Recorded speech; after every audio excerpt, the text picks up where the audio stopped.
Coming off a much-needed win over Oklahoma State a week ago, the Colorado Buffaloes are home for the last time in 1993. It's the Folsom Field finale for CU seniors. Seniors who've enjoyed great success in their years at Colorado. For those seniors, the final hurdle at home is Kansas. It's CU and KU. The Buffs will try and rock the Jayhawks. The kickoff is next.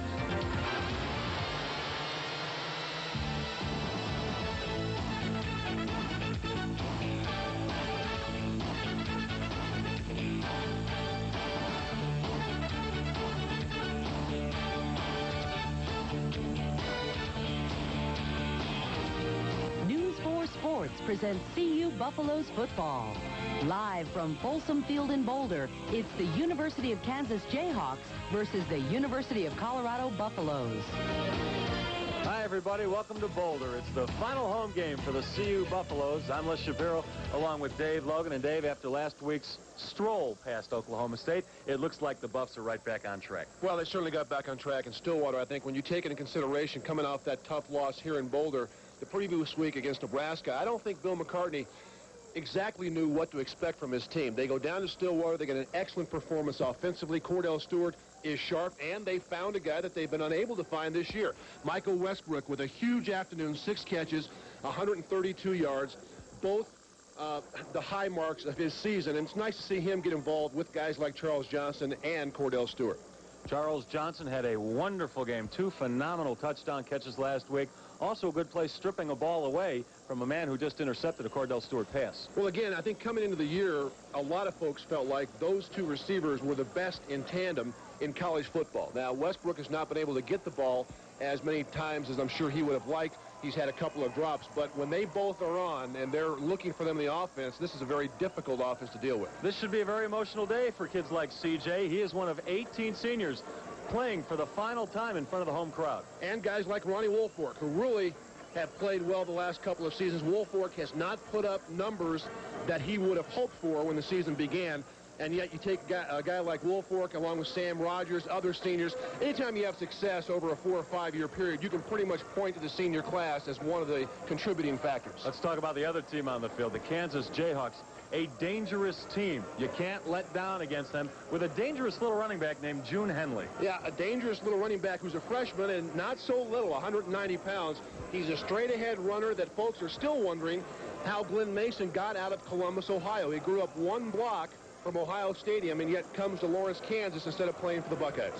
The CU Buffaloes still jockeying for a position in the bowl picture. We'll see how they do. The kickoff is next between CU and Kansas.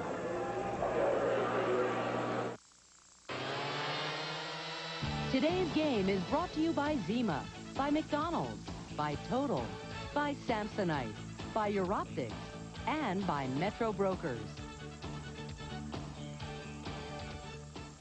Best fried clams in the city and 36 taps. No one sells more draft beer in New York than I do. So when they came to me with Coors Extra Gold, I said, what do I need another beer for? Couldn't believe it. Now the bartenders can't pour it fast enough. It seems to just take off. It's amazing. Who'd have thought? You know what? I think Coors Extra Gold is the best premium beer in the country, without a doubt. You don't have to run a bar to know a good beer. Coors Extra Gold. Get back to real beer. I think it's about the best thing we ever did. I was tired, listless. My hair looked bad. My dog moved away. My life was as bland as your average chicken sandwich. Then I tried McDonald's new McGrilled chicken. Now this was different. A marinated chicken breast with Monterey Jack, sweet red onions, tangy herb dressing on a bakery roll. Well, things changed. My hair looks great. My dog came home, and we struck oil in the backyard. Coincidence? We don't think so. Try the new McGrilled chicken sandwich. Further proof that what you want is what you get at McDonald's today. In over 30 countries the world over, you'll find one thing in common. Quality gasolines and motor oils from Total. At Total, we refine and blend our own gasolines for specific driving conditions. Then we add Total Clean detergents to keep your engine running smooth and strong. No one gives you more than Total. And now, you can find Total quality right here in Colorado.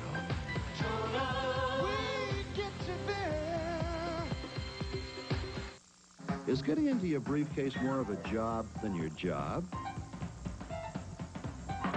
Oak old-fashioned briefcases have two positions, open and closed. Introducing the first briefcases to split the difference. Samsonite's new smart attachés. They open all the way when laid flat, but a patented smart hinge tells them to open like a portfolio when upright. So you can get to your work without all the work. The Smart Attaché series, new from Samsonite. We're getting ready for the opening kickoff between the 21st ranked CU Buffaloes and the Kansas Jayhawks. Folsom Field not quite filled up yet, but it will be. We're expecting almost 52,000 strong.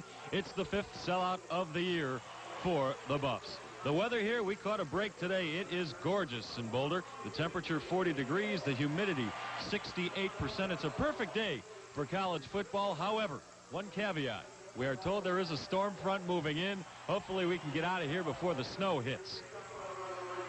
Series record between these two teams, the Buffs have dominated throughout the years, especially in recent years. The Buffs have won the last 8 games against these Kansas Jayhawks. And KU's last win did come right here in Boulder. Back in 1984, they won a 1-point game against the Buffs. Right now, as always, Mark McIntosh is on the field for some sideline reports for us throughout the afternoon. Let's go down to Mark right now. Mark? Thank you very much, Les. It is the final home game for 18 seniors. You might have heard the roar go up. Charles Johnson just introduced to the Folsom Field faithful here. Talking to some of the Colorado coaches this week, they were saying Kansas is probably next to Nebraska, the most difficult team in the Big 8 to defense. And the reason for that is the Jayhawks, and you'll see it today, come out in a variety of offensive sets. They might go in the shotgun. They run the triple option.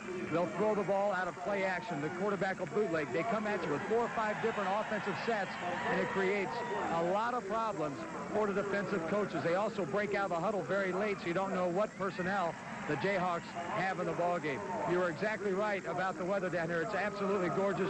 The weather should not be a factor whatsoever. It's a beautiful day for football. The seniors being introduced here in their final ball game. Okay, and also at halftime, we're going to have a piece on one of these seniors, Sean Embry, a tight end for the Buffs. He is coached by his older brother, John Embry, also a CU grad. John, the tight ends coach. An interesting story about how the two brothers work together here at Colorado. Les, back up to you. Thanks, Mark. You see the CU huddle. They're getting ready to kick off the final home game of the 1993 season. Talking about those seniors, I think it's worth mentioning the names of the 18 seniors who will be playing their final home game today. Derek Agnew, Craig Anderson, Mitch Berger, Jeff Bruner, Dennis Collier, Dwayne Davis. We've got Brian Diet, Sean Embry, as Mark mentioned, another tight end, Garrett Ford, James Hill, the young man out of Colorado Springs, Charles Johnson, Greg Lindsay, the defensive back, Greg McClure, William Polk out of Montbello High School, Sam Rogers, the linebacker, getting a good look from the NFL scouts today, Mark Smith, the backup quarterback, Duke Tobin, and as Mark mentioned, Ronnie Woolfolk. 8 teams from the National Football League in attendance here this afternoon, and you're right, Sam Rogers and Ronnie Woolfolk, 2 guys that they very much are looking to see how they play on the defensive side of the football. But anytime you play your last game at home after 4 years, it's an emotional time, and you want to go out with a great effort. You don't want to go out a loser. You want to go out making plays, forgetting what's happened this season, and going out on top of your game. CU co-captain Charles Johnson at midfield with the reps from Kansas, along with the officials for the coin toss. Dave, as you look over this list of 18 seniors, obviously Charles Johnson, Sam Rogers, Ronnie Woolfolk will get drafted. Do you see any others here who could get drafted by the NFL? Well, that's a tough question.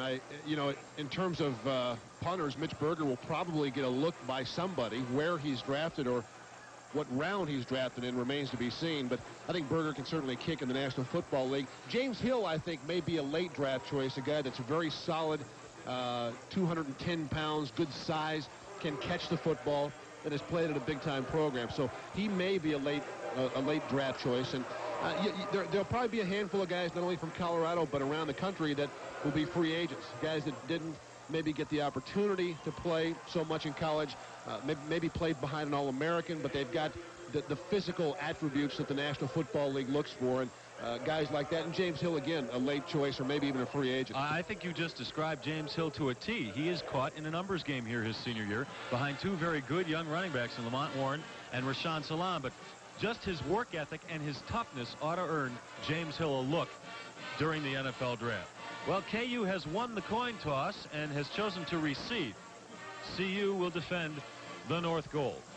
CU comes in here with an overall record of 5-3-1.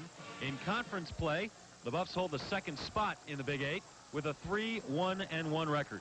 Mitch Berger holding the ball will be doing the kicking off for the Buffs, as he does always.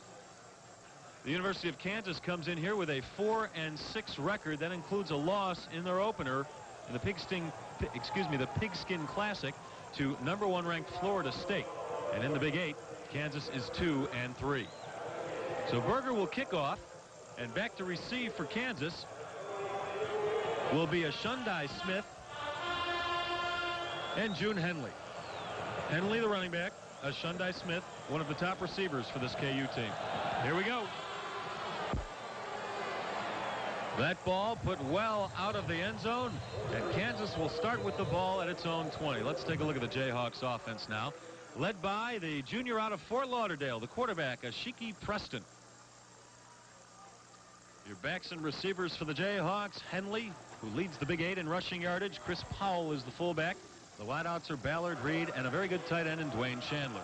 And the front five: Rod Jones, Hesley Hempstead, Dan Schmidt, the All-American candidate John Jones, and Chris Banks. That's a very stable group on the offensive line.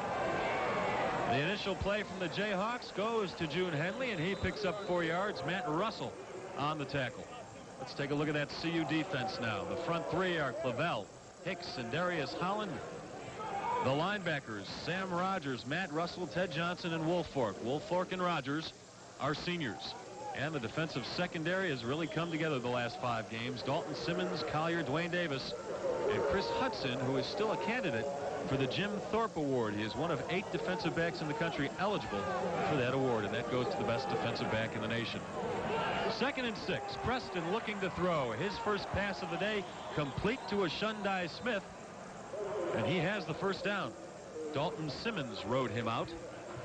And that's the type of throw that you'll see Preston make. He's not a drop back passer, and a guy that has excellent athletic ability, gets outside the pocket. See a pretty good comeback route there by Smith. Kansas wants to pound you up front with arguably the best offensive line in the Big 8. If not the best, one of the 2 or 3 best. Big and strong, and then with a back like June Henley, once they get you going on the ground, they'll hit you with the play-action pass. First down from their own 32. This is Henley again on the pitch. This time nowhere. Might have even been a loss of 1. Matt Russell once again the tackle. June Henley's real first name is Charles. They call him June, which is short for junior. His father is Charles Henley, senior. He said Ohio State came after him, but they want him to be a defensive back, and Henley felt like he was good enough to play running back for somebody. He did have 9 interceptions last year as a senior in high school, but June Henley, runner-up to Mr. Ohio in football, and when you're in that particular class, you're a pretty good player. 2nd and 11. Good pressure on Preston, but he gets the pass off to the tight end, Dwayne Chandler. Tim Ross on the coverage. Ashiki Preston has had a very impressive year. He assumed the starting spot about halfway through. He has completed almost 63% of his passes and has thrown just 2 interceptions all season long. Well, they're smart with it. Glenn Mason realizes, again, he's not a drop-back passer, so they utilize what he does best. And again, play action with that good running game, getting him outside the pocket in misdirection and allowing him to either run or pass. 3rd and 5. Up the middle goes Costello. Good carry. Hicks stops him right away.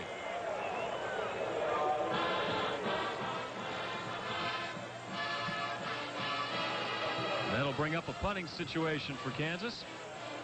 And they've got one of the best in the business, one of the best in college ball, in Dan Eichloff.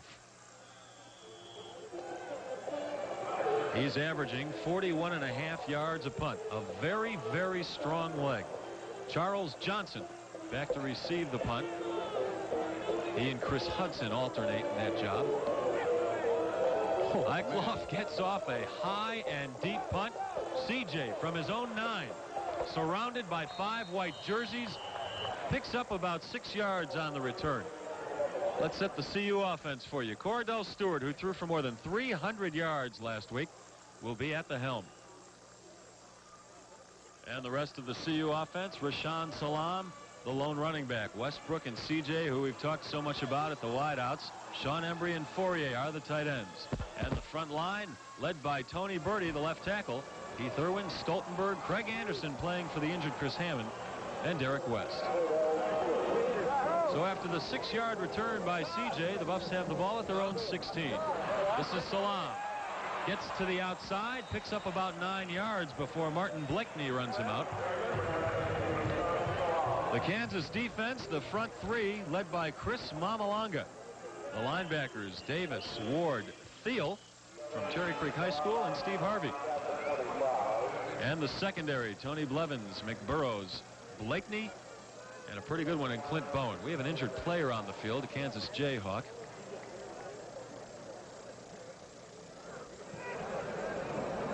Number 56 is Jason Brown, backup defensive end. And boy, this is one thing that Glenn Mason has seen way too many times this year for any coach. He has used 42 different players as starters this year because of injuries. And 11 Kansas Jayhawk players have had their season ended with some sort of injury. It has been an absolutely horrible year for Kansas. And Mason said earlier that if he had to go through another year like this, as far as the injuries were concerned, he'd just as soon not coach. Bill McCartney addressed that with us this week. He is that much more impressed that Mason has held this team together, especially with those injuries. Last week, Kansas held together very well against the 4th-ranked University of Nebraska. They took the Cornhuskers right down to the final minute. If they would have converted a 2-point play at the end of the game, they would have beaten Nebraska. Instead, they went down 21-20. 2nd and 1 for the Buffs from their own 25. A nice fake by Cordell Stewart. He picks up first down yardage and runs out of bounds himself at the 35-yard line. Clint Bowen, the closest defender to him. Well, we've seen Cordell Stewart run the option successfully this year. This is simply a roll opportunity with 2 tight ends, and a good job getting out in front there by Craig Anderson. Stewart has the ability to make people miss. He wanted to throw to Charles Johnson, but wisely pulled it down and winds up with a first down. That's where I think he is most dangerous. Get him outside the pocket, let him have the option of run or throw. You can see the numbers for Cordell Stewart this year, averaging almost 4.5 yards per carry. First down from their own 35 are the Buffs. They'll keep it on the ground here. Rashawn Salam picks up 6. Chris Mamalanga, the tackle.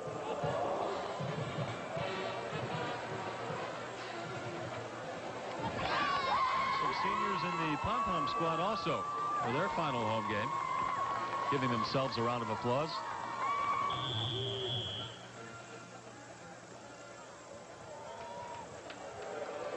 The Buffs have come out running to the right behind Craig Anderson and Derek West. Anderson has done a very good job filling in for the injured Chad Hammond the last 3 games. Derek West, a junior, will be back next year. Most of these Buffs on offense will be back next year. This is Salam across midfield, another first down, and down to the Kansas 47. Tony Blevins, the tackle. Not only have they come out running to the right, but they've come out with a lot of motion. Michael Westbrook has been in motion each and every play, that time from right to left. As the Kansas defense adjusts, they come back running short side, and this is just a strong running back. Rashawn Salam, 2 more years left as a CU Buff. Coming into today's action, he was 3rd in the Big 8 in rushing, averaging 89 yards per contest, 6'1" and 210. Amazing strength and power, and yet speed enough to turn the corner. First down for CU. Another play action fake. Over the middle, complete to Westbrook. He stays up and gets some more yardage, now fumbles. The ball's still loose. Kansas falls on it. The Jayhawks have the ball. A great effort by Westbrook until the fumble.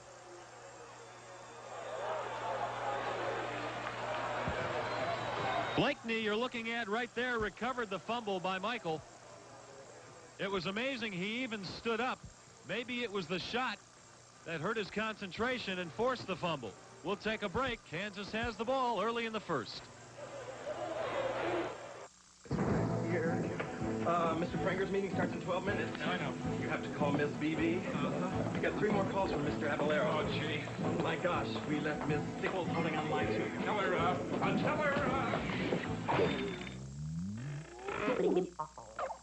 Pinched for time? U.S. West Cellular can help. Call 1-800-BUY-TIME. Can I call someone for you? U.S. West Cellular, making the most of your time.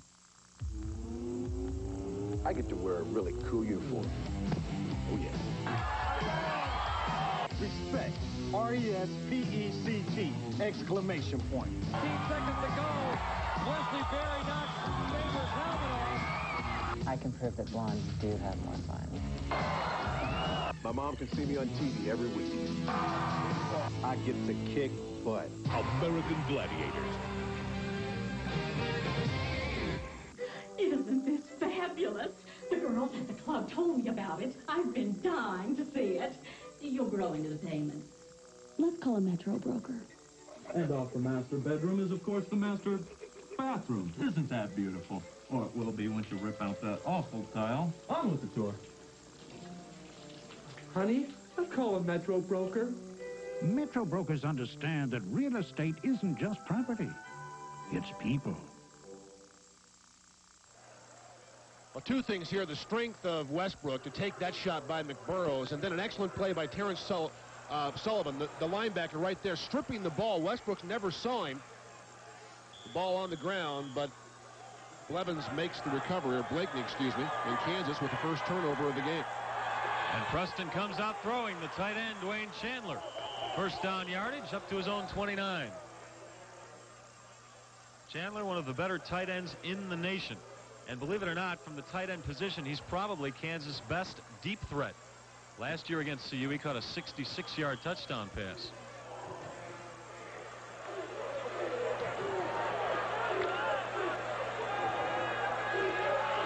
The Buffs come in ranked 21st in the nation. Kansas unranked with a 4-6 record. This is Costello good. Not very good, though. Matt Russell stops him after a 2-yard gain.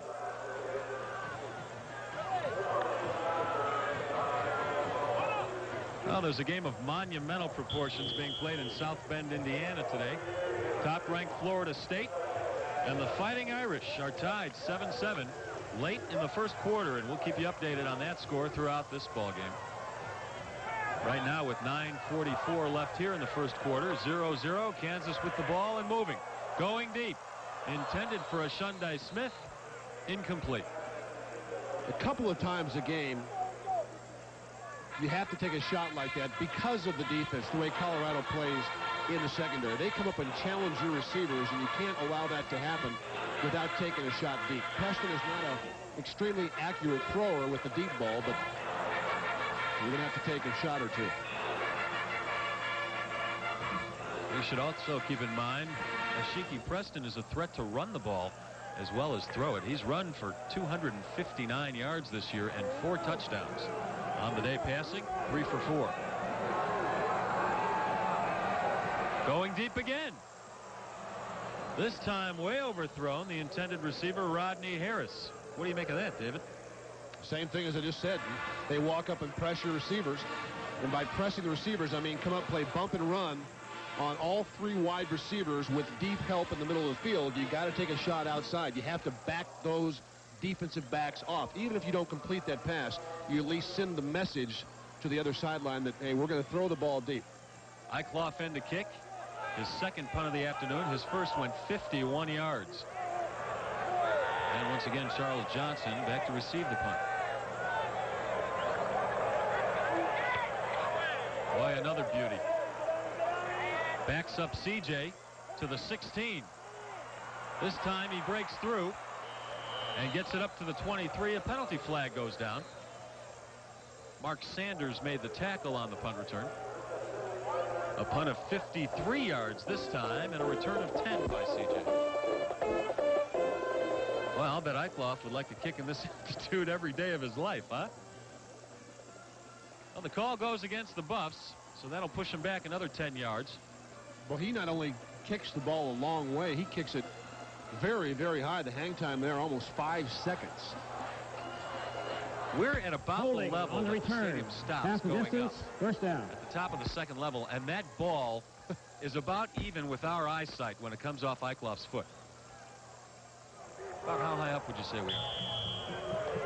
I don't have the slightest idea. How about you? 100 feet? Yeah, I would say about that. About 5 or 6 stories high. High enough that if we jumped from our perch, that would be the end of us. I'll just say that. The holding call against the Buffs puts them back at their own 8-yard line. They try to escape out of that territory by giving it to Rashaan Salam. Tony Blevins, the tackle. Salam picked up about 4 yards on the play. Salam really came of age in that Nebraska game, where almost single-handedly he kept the Buffs close on a day that really their passing game was virtually non-existent, and Nebraska knew they had to run. Rashaan Salam was able to knock out significant yardage. He's averaging almost 89 yards per game, which puts him second in conference. 2nd and 5 for the Buffs from their own 13. Salam again tries the other side. He might make something out of this. No, he trips by himself. Untouched, Rashaan goes down at his own 5-yard line. And that will be a loss of 8. I'll tell you, he slipped, and had somebody blocked Tony Blevins, this was going to be a long run. Again, the strength of Salam, just stiff-arming his way out of trouble, and now he's trying to pick up blockers. You'll see Blevins come from the left side of your screen there, forcing Rashaan Salam to try to cut back, and he can't keep his feet. Salam 5 carries for 24 yards now, including that loss. Timeout on the field, taken by the Buffs. And we'll take a break also with 7:55 to go, first quarter. No score.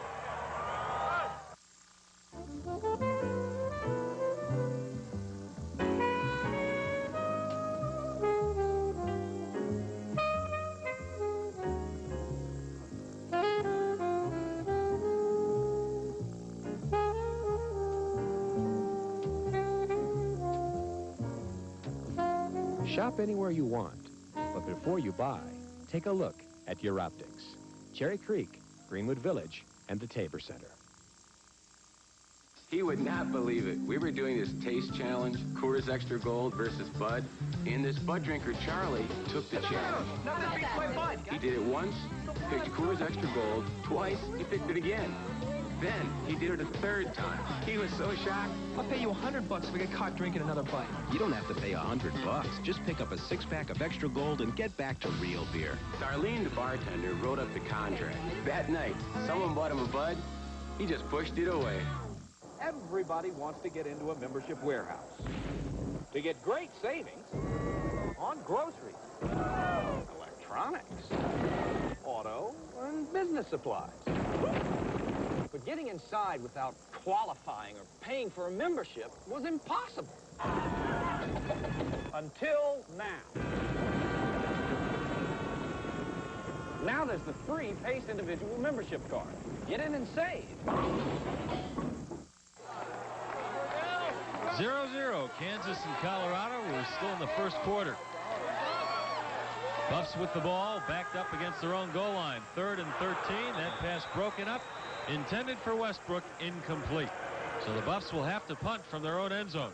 Martin Blakeney on the coverage. That looked a lot like what we saw in the first half against Nebraska. The crossing routes and no place to fit the football. Kansas, an excellent job in the secondary of jumping Michael Westbrook as he came from right to left, and you couldn't have put that one in if you'd have handed it to him. Pittsburgher will punt, averaging just under 40 yards per kick. He needs a good one here. He is about 2 yards from stepping out of bounds in the end zone. It's low, but it's deep. And the returner is Robert Reed. At midfield, he is banged real good by James Hill. A punt of 51 yards, a return of 6. This telecast is an exclusive presentation of KCNC TV and the National Broadcasting Company. Any reproduction of this telecast without the expressed written consent of KCNC-TV is prohibited. Word from the Kansas sideline, defensive end Jason Brown, who went down about the third play of the game, will not return. He is out with a knee injury. Right now, Kansas is on offense at the 50-yard line. It's best field position of the afternoon so far. June Henley racked up very quickly by Matt Russell, and the nose tackle, Kerry Hicks. No gain. And although Kansas would like to feature Henley and run the football as much as they can, Colorado, the last 2 or 3 weeks, has really stiffened up front. And I think if the Jayhawks are going to have a successful afternoon offensively, they're going to have to look to get Preston out of the pocket and throw the ball a little bit, because CU right now is playing run by itself. Well, Mike Hankwitz's defense has made great strides these last 5 games. On the reverse, this is Smith. Gets around in, has some room. First down yardage and inside the CU 40. Kerry Hicks finally runs him down from behind along with Dalton Simmons. You know, sometimes as a defensive player, you can see things coming perfectly and you just can't make the play. Ronnie Woolfolk will appear just about now. He saw this thing coming right from the start, and Smith did a smart job of bouncing back and giving ground and then creating the angle for his blockers, and they do pick up a first down. Shundai Smith from Rancho Cucamonga, California. Flags down on the field as Kansas gets off the snap. I was hoping I would have a chance to say Rancho Cucamonga all day. You might. I did. He looks to be a featured player in this offense. Dead ball. False start. Offense. 5-yard penalty. Repeat first down. So as it's been all year with Kansas, 2 steps forward, 1 step back. They'll be pushed back 5 yards on that penalty, and it'll bring up 1st and 15. Glenn Mason in his 6th year at Kansas.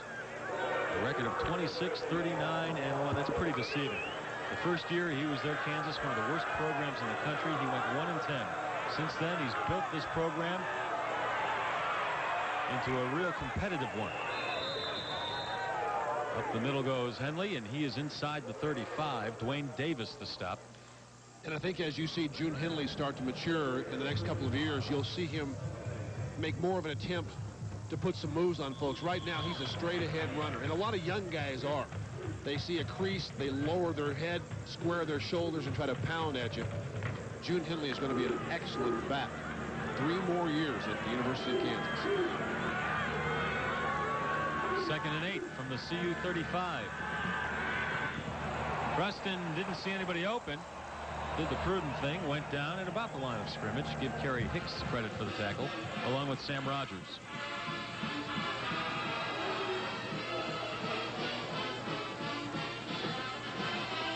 Ashiki Preston has been very impressive, especially over the last 4 games. He knows his limitations. He stays within himself.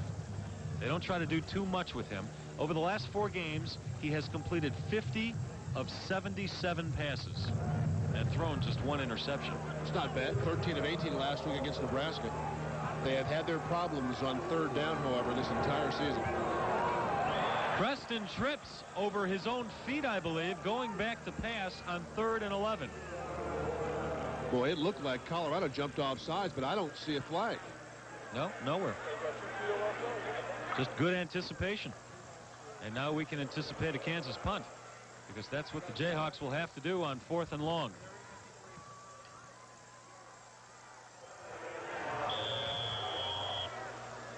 Ike Loft will punt, having a very nice afternoon, averaging 51 yards per kick. And the Buffs will alternate punt returners. Right now it's Chris Hudson, not Charles Johnson, as it was the first 2.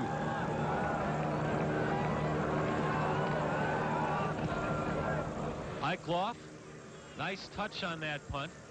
Kansas not able to keep the ball from going into the end zone, however. The Buffs get a nice bounce. They'll start with the ball at their own 20 after Ike Loft's 37-yard punt. We'll take a break with 4:45 to go, first quarter. Why do so many big celebrities shop at Kaufman?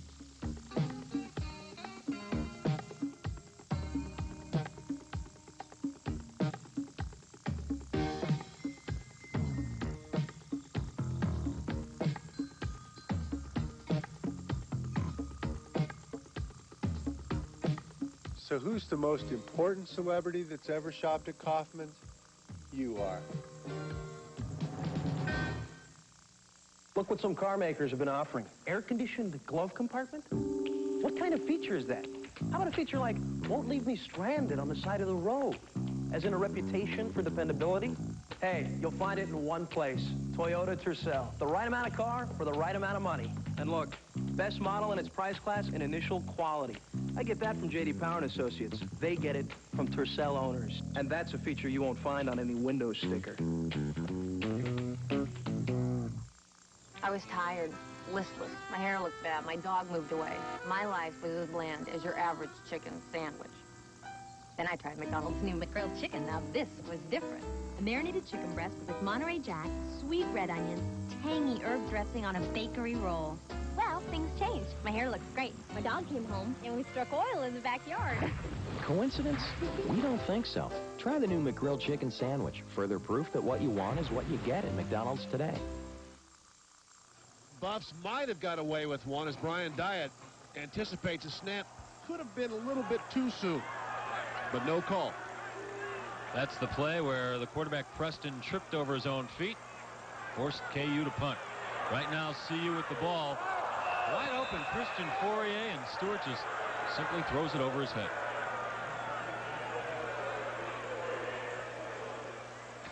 Walks over and says, hey, I'm sorry. The receivers say that's okay, but I don't get too many of these chances now. You get a chance to throw 25 times a game, but you only throw to me 4 or 5. So when I'm open, you got to get it to me. And he was wide open. There wasn't anybody within 5 yards of Christian Fourier. Brings up 2nd and 10 for the Buffs at their own 20. 4:40 to go, first quarter, no score.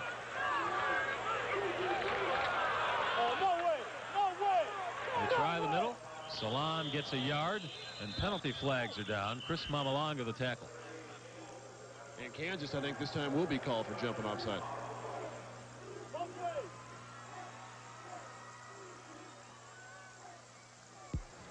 Offside defense.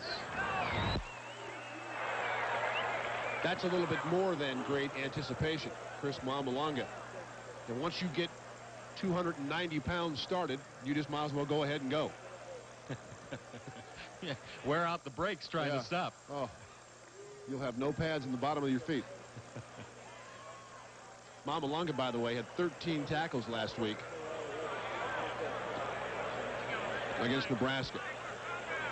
Big, strong guy. He's a good one. Missed a lot of action last year because of a knee injury. He missed the CU game, as a matter of fact, last year. Trying to make up for it today. 2nd and 5, the Buffs from their own 25. On the option. Stewart keeps it, has room. Great decision-making by Cordell Stewart. Well into KU territory. Run out of bounds at the 30-yard line. Well, you mentioned the decision he made. The key to the option in this case, he stretched it. Usually the man you option is the end on the line of scrimmage, but they are blocked there by Birdie and there by Charles Johnson. So you option the safety. And once you force him to commit to your pitch man, there is nobody to take the quarterback. And Cordell Stewart, again, with that kind of speed at the quarterback position, is very dangerous. They're mocking the ball at the 36 of Kansas. He did step out a little earlier than we thought we saw him go out of bounds. So it's first down for the Buffs at the Kansas 36.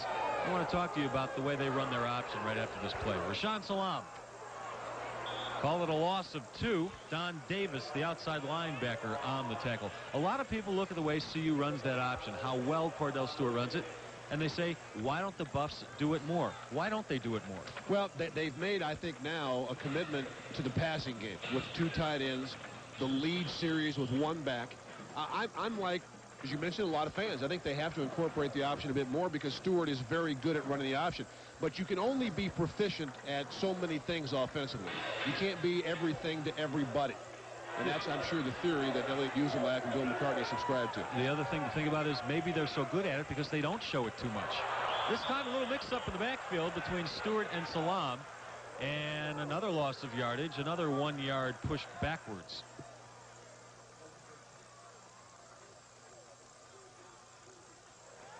This was a mix-up of some kind. Salam looked like he didn't expect the ball, and Stewart kind of wanted to give it to him. A wise thing there. Just take your loss and line up for third down. I don't want it. You take it. So far in the afternoon in third down situations, the Buffs are 0 for 1. Right now they're staring at a 3rd and 13 from the Kansas 39. We have no score with 2:45 to go first quarter. There's some anticipation by Kansas, and Don Davis, no flags on the field. It looked like he was over the line of scrimmage before the ball was snapped. Let's take another look at that one if we can. Well, if he wasn't, he's the fastest man in America. We've talked about great anticipation. We can't see it from that angle. But Davis, you see there, gets into the backfield before the guard can log him. And the misdirection, the waggle, had no chance. So the Buffs get down to the Kansas 36 and end up back at their own 44. And that's where they'll punt it from. Mitch Berger, one punt on the afternoon so far for 51 yards. We've had dueling punters here. Berger and Eichloff, both over 50 yards on every one of their punts. That ball almost blocked. This is Robert Reed from his own 11. He gets it up to the 17. Greg Lindsey, the special teams tackle.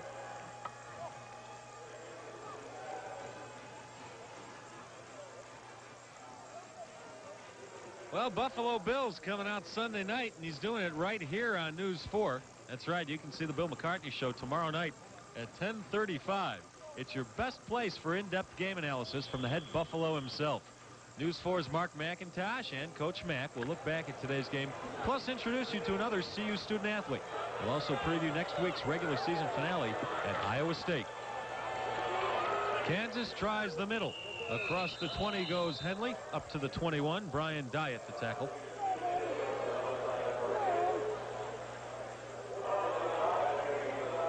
.135 to go, first quarter, clock ticking.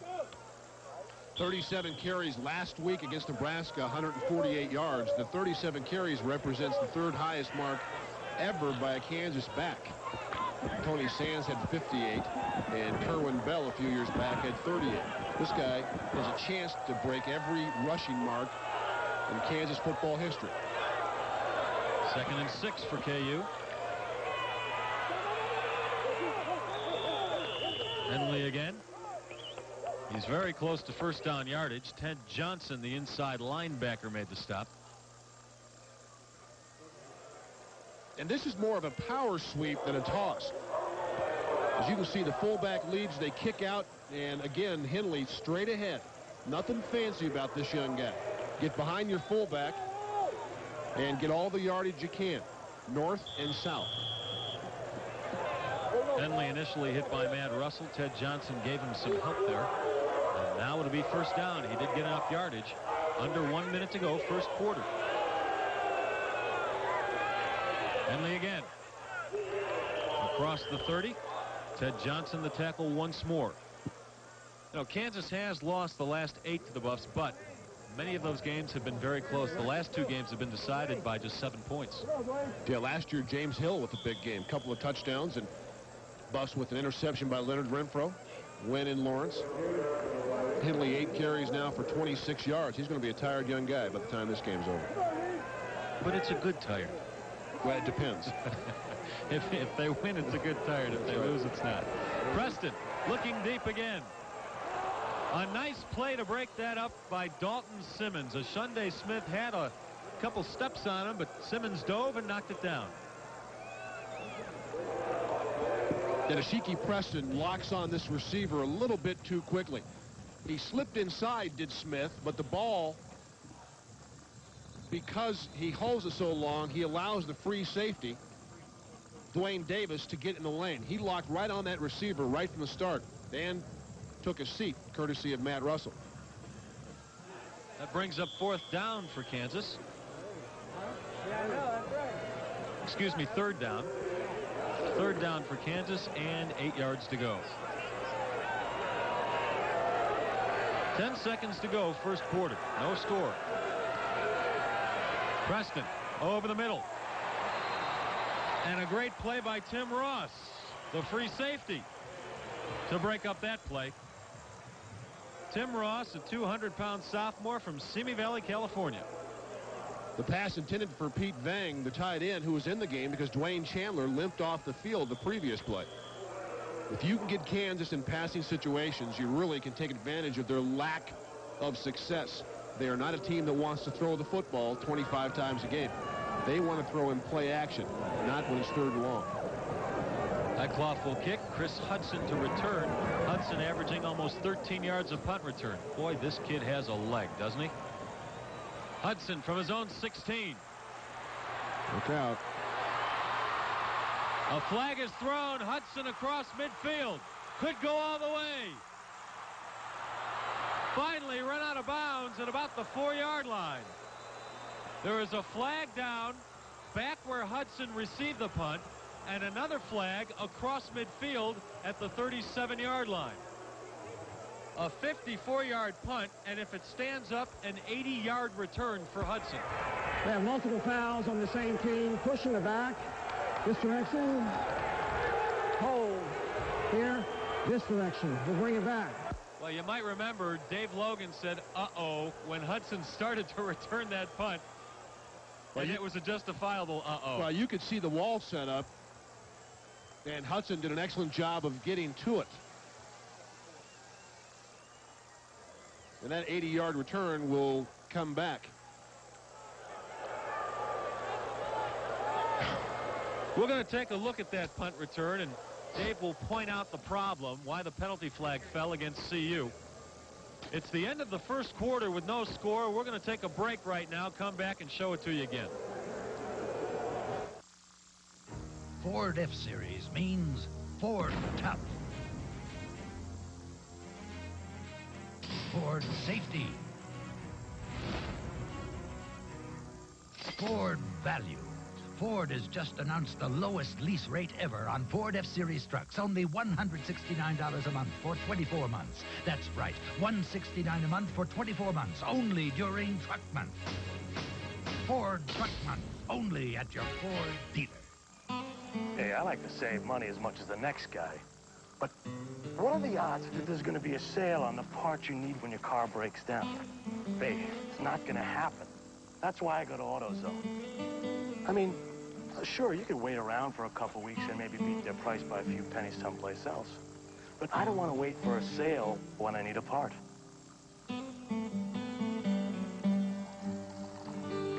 Now, what more could you ask for? Hey, football lovers, it's the video coupon. Call Pizza Hut now during this News 4 Sports presentation and order your Cheese Lovers Plus pizza. 2 medium Cheese Lovers Plus pizzas loaded with cheese, specially priced $12.99. Call now during this News 4 program because when it's over, so is this offer. Today's game is brought to you by Blue Cross and Blue Shield of Colorado, by Coors Extra Gold, by Pizza Hut, by Ride Arrangers, by First Federal Bank, and by Kaufman's Tall and Big Men Shop. Now, Chris Hudson goes for 80 yards here, but it comes back. The penalty will be called on John Knutson. On the right side of your screen, right there is the push in the back. And frankly, without sounding like a homer, that's a very ticky-tack call. Very close call. Hudson down the sideline. There's another penalty called as well, and I believe it happened right there. So multiple fouls, 80 yards for nothing, and the second quarter action just about set to start. If you have contact of a player and he turns his back to you, then there shouldn't be a foul call. That was close. So instead of having the ball deep in Kansas territory, the Buffs are back against their own goal line. This is Lamont Warren, his first carry of the afternoon. He goes 9 yards. Martin Blakeney, the safety, makes the tackle. We're at the start of the second quarter. Les Shapiro and Dave Logan with you in a scoreless ball game. Kansas Jayhawks putting up a good fight against the CU Buffaloes early in this game. And you can see statistically it's been a close game as well. Jayhawks with 4 first downs, the Buffs with 3. 91 yards of total offense for Colorado, 74 for Kansas. Both teams have utilized excellent kicking game so far to gain field position. Buffs pick up the first down there. Mike Steele makes the tackle on Lamont Warren. Some other scores from around the Big 8. Fourth-ranked Nebraska. That game we can update for you. It's 21-0 Nebraska. Air Force, riding a 3-game winning streak, is down in Utah 13-3 early on. And the big one in South Bend. All tied up, Florida State and Notre Dame in the second. First down for the Buffs, and Stewart is set. Guy Howard puts him on his keister. That hasn't happened a lot this year. The Buffs offensive line has given up just 13 sacks in 9 games coming in. And this was going to be a play as Stewart rolls to his left. He tried to dump it back to Lamont Warren. You can see Warren right there, but by the time Stewart has a chance to look, Guy Howard is in his face. And right now, Guy Howard is on his back. The senior out of Detroit is hurt.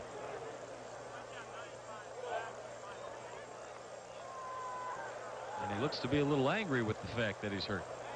This is a strong kid. He started out at Kansas as a linebacker, beefed up a little, 6'4", 245. Now he's being helped off the field with a little bit of a limp. Hitch in the giddy-up, as you footballers like to say.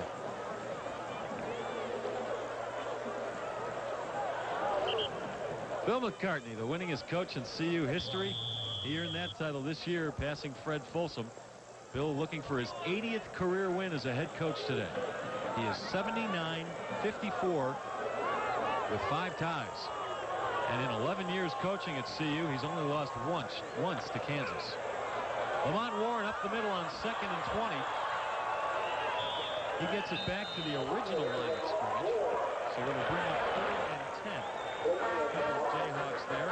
Martin Blakeney and Robert Vaughn. Lamont Warren has been somewhat of the forgotten man in the backfield. He's had that gimpy ankle the last few weeks, and Rashaan Salam has run effectively, but this kid can run the football also. 4th in the Big 8 currently in rushing. He's more of a glider than Salam. Doesn't have the power of Rashaan, and yet has the ability, and has shown a lot this year, of making people miss. 750 yards so far this year. Cordell Stewart on 3rd and 9. A little swing pass to Warren.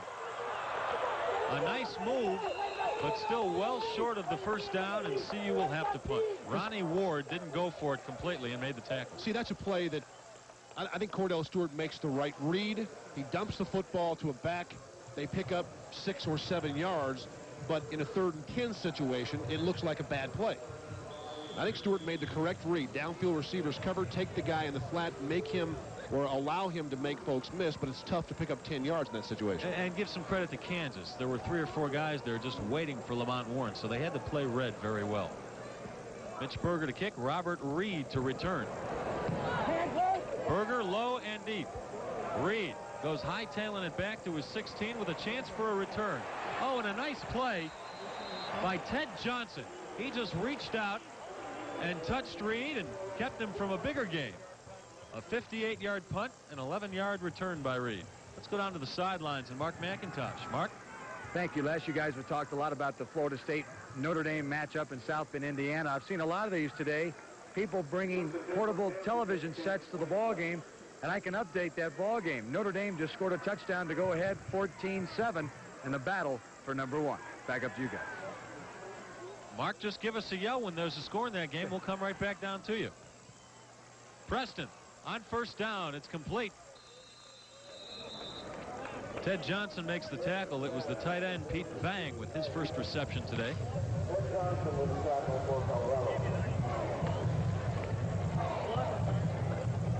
And the Jayhawks got 6 yards out of that play. Again, the misdirection play, and Preston able to locate the receiver. You won't see him stand back in the pocket too much.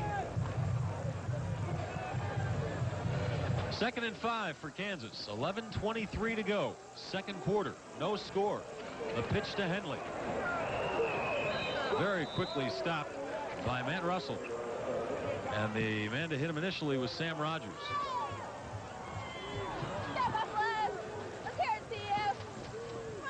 Matt Russell has been an interesting kid this year for Colorado football. Didn't get a chance to start until about 4 weeks ago. But the freshman's turned out to be a pretty good linebacker. First-team high school All-American. Russell is a freshman redshirt. Sat out last year. Looks like the year did him good because he stepped right in and he's played very, very well. Flags will fly. It looked like CU jumped. Preston is sacked. I think this is going to be in Ronnie Woolfolk, and it's unfortunate because the Buffs that time bringing everybody. They brought 8 men on the blitz. Preston again in the pocket, and Dwayne Davis, I think, got there for the sack, but I believe Kansas will have a first down here, or close to it.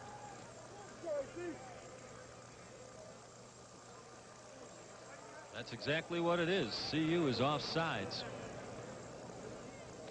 So mark that sack off your scorecard. And instead give Kansas 5 more yards. Now they may have to measure.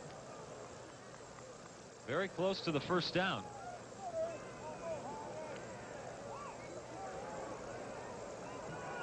There is a timeout on the field, an official's timeout. They're calling it a first down, and they're moving the chains.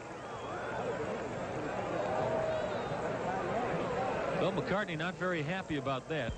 Offside defense, 5 yards, first down. He's not angry with the officials. He's angry with his own players for the infraction.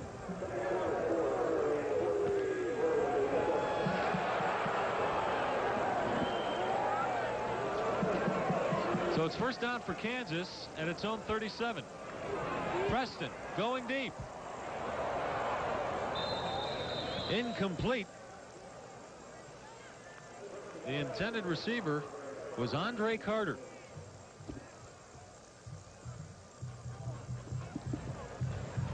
And again, Kansas testing that man-to-man coverage of the CU Buffs. Dalton Simmons with excellent position on the corner.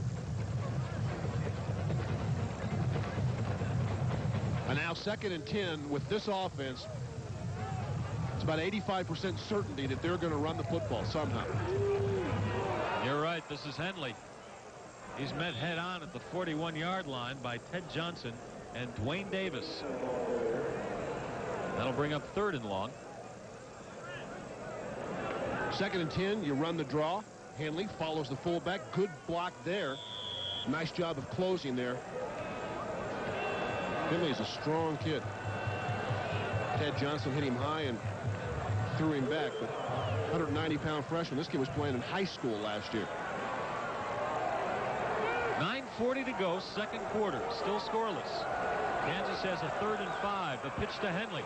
He'll have the first down. Knocked out of bounds by Dwayne Davis. Henley gets to midfield. And Brian Dyatt went over the rail. The option, weak side option, too, and a good pitch. Henley able to turn the corner. He's not going to run out of bounds. See, he takes on Dwayne Davis, and then Brian Dyatt trying to save him goes up and over the rail. He's too big to stop himself. Dyatt, 6'6", 260. The momentum carried him into the stands. June Henley on the day, 37 yards rushing. He does most of the work for Kansas, as Dave told you. 37 carries against Nebraska last week. Henley again gets a yard, maybe 2 out of it. John Knutson and Ted Johnson, the 2 inside linebackers, the stop.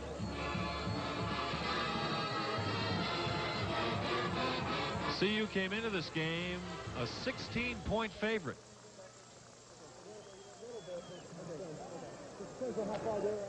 Haven't looked 16 points better yet. Glenn Mason's team very, very tough. He is 0-5 in his career against the CU Buffs. Took Kansas to the Aloha Bowl last year with an 8-4 record. He's done a magnificent job with this program. Preston going deep again. Smith in and out of his hands. On the coverage was Dalton Simmons. Might have gotten a hand on that, maybe a fingertip, enough to throw Smith off. See, Ashiki Preston has to get this football off quicker, and also he's got to get it up in the air a little bit more. It's so underthrown that I don't know that that ball was touched. I think Smith just had to go right through his hands. But if you throw that with a little less trajectory on the outside of the receiver, it's a much easier catch. Very funky way of throwing. Preston seems to short on it. Doesn't get full extension when he winds up the throw, even when he goes deep. On the afternoon, just 4 for 10. Right now, Kansas 3rd and 9 at the CU 48-yard line. Sack. It's the senior, Ronnie Woolfolk. And that gives him 5.5 sacks on the year, closing in on the all-time CU record for sacks. He has 32 now. And Mike Hankiewicz runs Ronnie Woolfolk on a game from outside right. You see him come underneath the tackle. And Ashiki Preston has a lot of black jersey on him there. Chris Banks at right tackle, fooled by that quick move inside by Ronnie Woolfolk. Charles Johnson back to receive the punt. Eichloff averaging 50 yards a kick. And another nice one. CJ from his own 15 stays on his feet. Tries to make the cutback, but Ronnie Ward wasn't fooled. Still a nice effort by CJ, a 20-yard return after the 41-yard punt. No score. We'll be right back. It is no longer a dilemma. With some of the lowest prices available for individuals, for families, and for Medicare supplements. And since it is your choice, why not choose the leader? With over 50 years of customer service and commitment, Blue Cross and Blue Shield of Colorado. Good price, good choice. Best fried clams in the city and 36 taps. No one sells more draft beer in New York than I do. So when they came to me with Coors Extra Gold, I said, what do I need another beer for? Couldn't believe it. Now the bartenders can't pour it fast enough. It seems to just take off. It's amazing. Who'd have thought? You know what? I think Coors Extra Gold is the best premium beer in the country, without a doubt. You don't have to run a bar to know a good beer. Coors Extra Gold. Get back to real beer. I think it's about the best thing we ever did. For months now, reports of the legendary two-footed object have been growing. Anything? Nothing. Must be big. Even Chet's seen it. Coming over the hill, Sarge. Hit the lights, boys! Bigfoot! Bigfoot Pizza, the legendary value from Pizza Hut. With 2 square feet and a tasty new crust you can't get anywhere else. All for $10.99. Okay, folks, let's break it up. Bigfoot Pizza, the biggest pizza you can get delivered.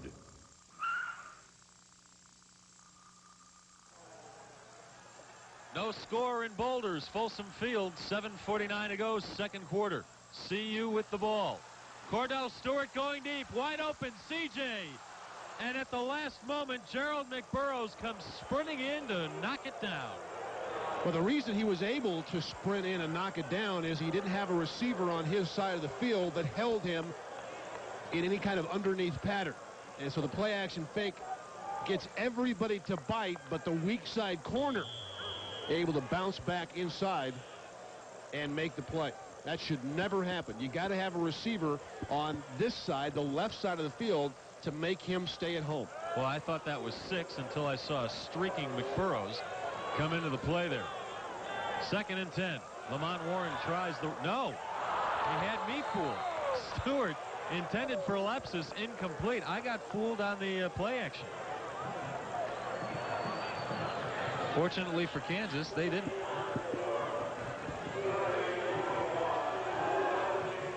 Cordell Stewart on the afternoon, 1 for 4. Buffs have been keeping it on the ground.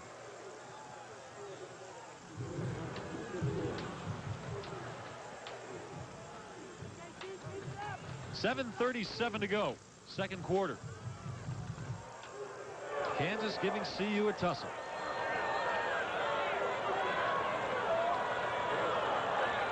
Stewart going deep again. CJ again. Oh, he comes back and on the ground makes the catch. What concentration. It's just one great catch after another from Charles Johnson. Now, he talked about 7 teams being represented here by NFL scouts. I bet they're all talking to each other on this one. This ball is underthrown, and Charles Johnson is running by the defensive back. When he tries to put on the brakes, will slide and makes a miraculous catch. Amazing to have that kind of concentration when you're falling down and then be able to get your arms underneath the ball and pull it in. 47 catches now for Charles Johnson. The last couple of weeks, it's been like circus time for CJ. First down at the Kansas 22. Flags on the field. Lamont Warren. A nice gain. 11 yards. It looked like Kansas jumped. Let's see if they were antagonized. Well, they are antagonized, but I don't think they were drawn offside here. I think this is going to be on Kansas. Charles Johnson is just an amazing receiver. Offside. Defense. Penalties decline. First down. Chris Malonga once again jumping offside. That's the second time today he's done that. Smart thing there. Colorado went ahead and ran the play. The focus didn't is stop. And Lamont Warren picked up the first down. The best chance anybody's had of scoring all afternoon. The Buffs are down to the Kansas 11-yard line. James Hill now in the ball game at fullback for the Buffs. They're going to a 2 running back set. Hill out front. Lamont Warren is the deep back. And Warren gets it, running behind James Hill. Inside the 10, down to the 8-yard line. Let's go to the sidelines and Mark McIntosh. Thank you, Les. Talking about Charles Johnson, I was talking to him earlier this week, and he described how he's catching the ball lately, kind of like a baseball player. When a guy gets real hot and it's hitting everything in sight, they often mention that the ball almost looks like it's a basketball coming in there. They can just hit anything. CJ says that's almost what every pass looks like. It comes in there, it looks gigantic, looks like a beach ball, and he feels he can catch just about every ball thrown his way, and he's certainly proving that. Back up to you guys. Number 1 on the all-time charts in receiving yards here at CU. The Buffs right now try the middle, and the big push doesn't work very well. Back to the line of scrimmage, Chris Mamalanga, the initial pusher. James Hill was carrying. Well, you just want to keep talking about Charles Johnson. I know we're looking at James Hill, but the more you see of Charles Johnson, the more you want to say. Because it's one phenomenal play after another. Not only is he an excellent receiver, he and Michael Westbrook both very good blockers on the outside too, which I like to see, because he doesn't just catch the football, he does all the dirty work as well. 3rd and 6 at the KU 7. Stewart blocked. The ball is caught but out of bounds. Michael Westbrook, good reaction, trying to haul in that ball. He did, but he was well out of bounds. The pass goes incomplete. It was also well covered, and had that ball not been blocked, there really wasn't much room to squeeze that football in. Westbrook tried to run the speed cut, the quick out, and it was going to be a tough reception anyway. Mike Steele looked like he got his hand in that football. And the Buffs will have to settle for a field goal attempt. Mitch Berger on the field. He's 12 for 17 on the year. This is a 24-yard attempt.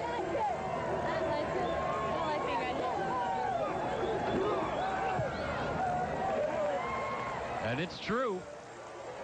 The Buffs are the first on the scoreboard. A 3-0 lead over Kansas with 5:13 to go, second quarter. How can you ride the bus for free? Relax on your way to work. And improve the air. Ask your company to provide EcoPass. EcoPass is RTD's reduced price annual bus pass that companies buy for their employees. With it, Rider Rangers provides a guaranteed free taxi ride home in case of an emergency. Call this number for details about EcoPass. And the guaranteed ride home. Brought to you by RTD, Rider Rangers, and News 4. Why do so many big celebrities shop at Kaufman's?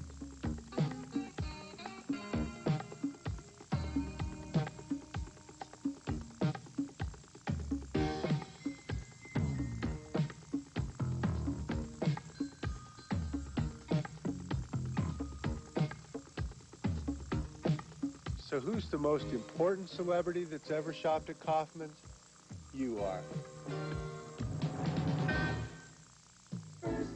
From Longmont to Castle Rock, over 40 First Bank locations offer free checking with no minimum balance and no monthly service charges for a full year. From Denver to Vail, First Bank offers full-service Saturday banking and 24-hour telephone banking. From Aurora to Breckenridge, your locally owned First Bank is here to serve you. First Bank, the Colorado Bank for you.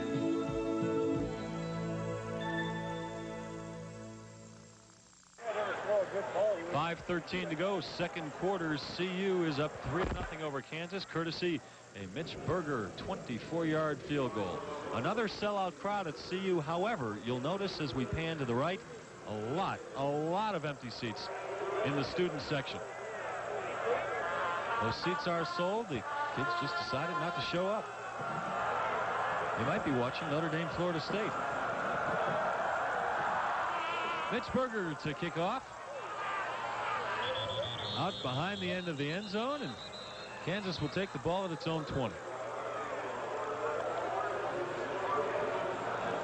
Well, the Buffs have just one more regular season game left after this. We will travel to Ames, Iowa for the game next Saturday against the Iowa State Cyclones. And hopefully, David, the weather will be nicer than it was 2 years ago in Ames. Boy, oh boy. Remember that? I didn't think you and I would ever make it to the press box. They were unable to shuffle the steps going up. And not only were there had to be 10 inches of snow, but the wind chill factor was about 10 below. Man, it was cold. I'd like to remember it, but half my brain cells were frozen that day and died. Ashiki Preston over the middle. Complete to Vang, the tight end. A nice pickup to the 38-yard line. Chris Hudson, the stop. This just a quickie pass to the tight end. Kansas, the second time they've run it, both times successfully. First to Chandler. You fake the toss and spin. That tight end on the opposite side just releases. Good stick there by Chris Hudson, but Kansas able to get that tight end involved in the passing game. And that's an important throw because it's an easy throw for Ashiki Preston. Doesn't take much time. Henley on the pitch. Tries to go outside, but Dwayne Davis says, You know, a lot of people were wondering, David, if Kansas might have left a little bit of emotion on the field last week in that close loss to Nebraska, but they've come out fighting. Yeah, I'm sure they did. I mean, no question that when you lose 21-20 to Nebraska and you lose going for a 2-point conversion with under a minute to go that would have given you the win, you have to leave some emotion there. But I think it's a smart game plan by Glenn Mason. They line up and try to run the football, get that big offensive line involved early, and you take a lot of risk out of what you try to do. Kansas goes nowhere. Ted Johnson the stop. We should mention in the ballgame now for Kansas is tight end Brent Williford, who went to Thomas Jefferson High School here in Denver. He's one of the players shuttling plays in from the sideline for Coach Glenn Mason. It's 3rd and 7 for Kansas, under 3:50 to go in the first half. Kansas has faced a lot of 3rd and long situations, and on the afternoon they have converted just 2 of 7. Preston to the sideline, intended for a Shunday Smith, incomplete. Dan Eichloff and Kansas will have to punt it again. Preston not having a very good afternoon. The coverage, however, has been good, so you can't completely blame him.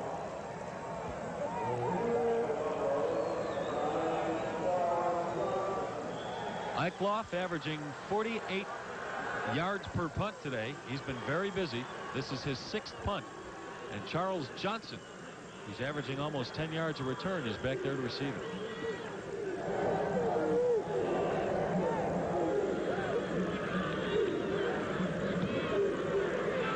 Another clean, high, deep punt. CJ from his own 11 and pushed out of bounds at the 21. A punt of 48 yards, a return of 11. We'll take a break with 3:21 to go, second quarter.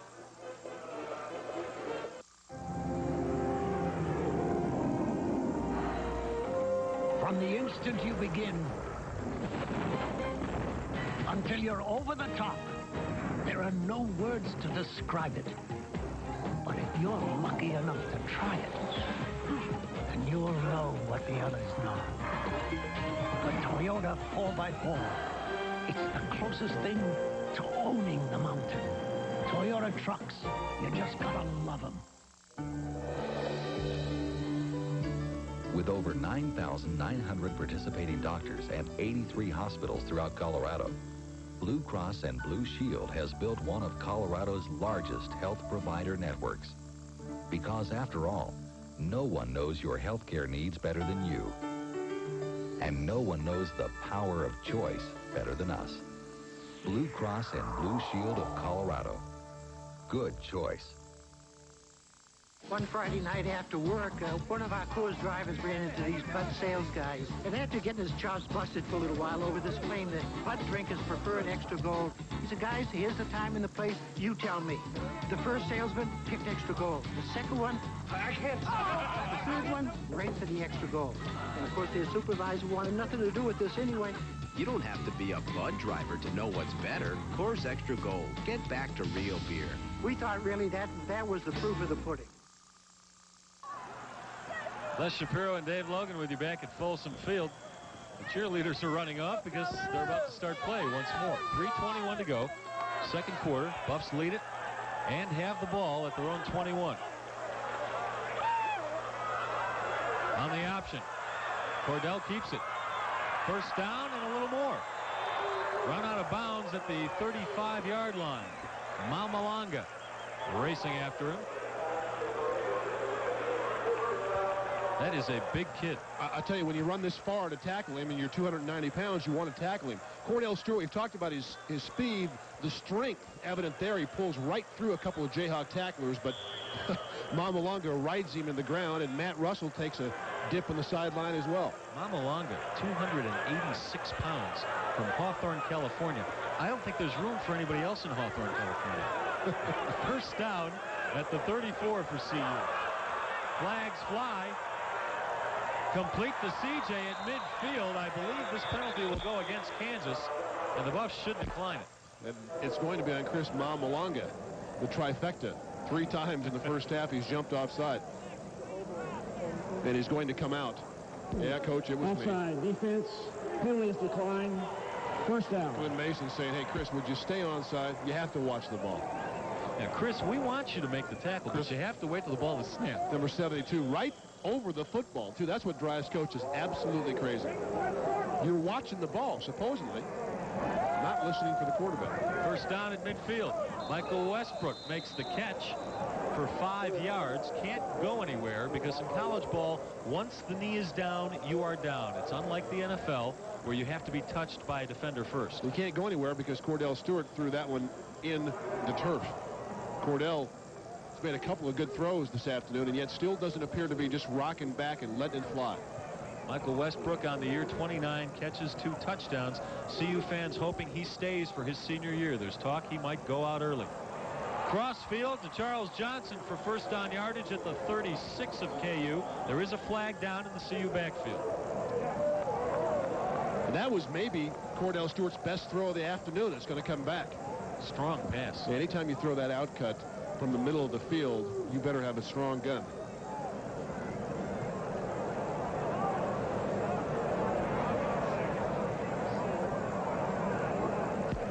Holding, offense, penalty 10 yards, repeat second down.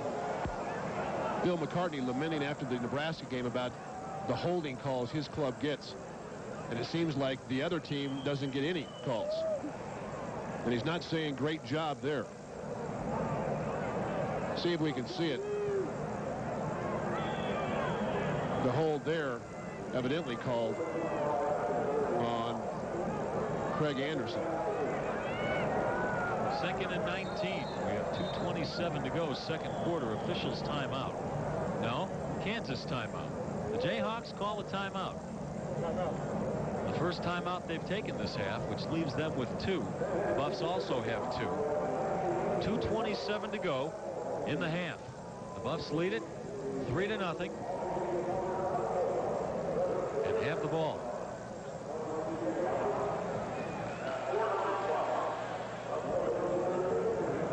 Well, we caught a nice day for this final home game. About 40 degrees. Partly cloudy. For mid-November, that ain't bad.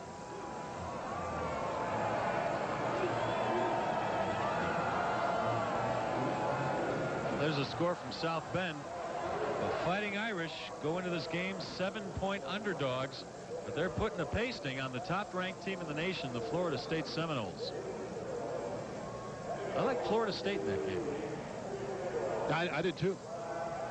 I thought the offense would certainly be a lot for Notre Dame to handle, but you got to figure this. Notre Dame, this may be one of the best Notre Dame teams that Lou Holtz has had, period. He's won national championships at Notre Dame, so this is a team that is an excellent football team. Very, very strong running game. Ironically, one of the more faceless Notre Dame teams. Not many marquee players, but boy, solid from top to bottom. 2nd and 19, Cordell Stewart to Christian Fourier. Looking for the first down marker, has it, and inside the KU 40. A first down on 2nd and long. Martin Blakeney finally brings Fourier down. Fourier has excellent hands. This is just a tight end delay. He'll come from right to left. After the linebackers will clear out and get depth in their drops, then the tight end underneath. I think a good call in that situation, 2nd and long, because it's an easy throw for Stewart and a chance to pick up half the first down. In this case, Fourier runs for the entire amount. Now Lamont Warren looking to pick up some more, and he does inside the 30. Down to the 29-yard line of KU. Clint Bowen to stop. We've talked about Lamont Warren and how he runs, slashing type cutback runner. You see there, able to get inside, a good block by Heath Irwin and pick up about 8. 2nd and 2 for the Buffs with a 3-0 lead so far. Looking for more. Nice catch by Charles Johnson on a nice throw by Cordell Stewart and out of bounds at the 21. Another first down for the Buffs. Boy, a score would do them some good going into the locker room. And again, with the type defense Kansas is in now, easy pickings on the outside. You can see the cornerback, Tony Blevins, number 28, about 10 yards off the receiver. I think that's how I would play CJ. Afraid to death he's going to beat me long. This is Westbrook putting on a few moves. He got about 5 yards on that play. Should bring up 2nd and 5. The clock ticking away. Less than 1:20 to go in the half.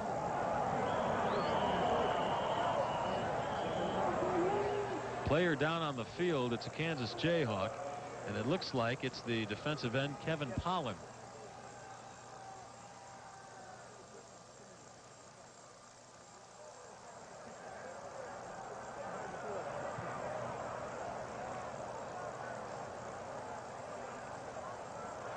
Young man out of Wichita, Kansas, being tended to right now. This Monday night at 10, News 4 brings you the incredible story of Carmen and Rosa, Siamese twins. We'll take you inside the operating room as doctors struggle to separate the twins. Witness this remarkable surgery and the extraordinary results. The story of Carmen and Rosa, Monday night at 10 on News 4. That is really a compelling story.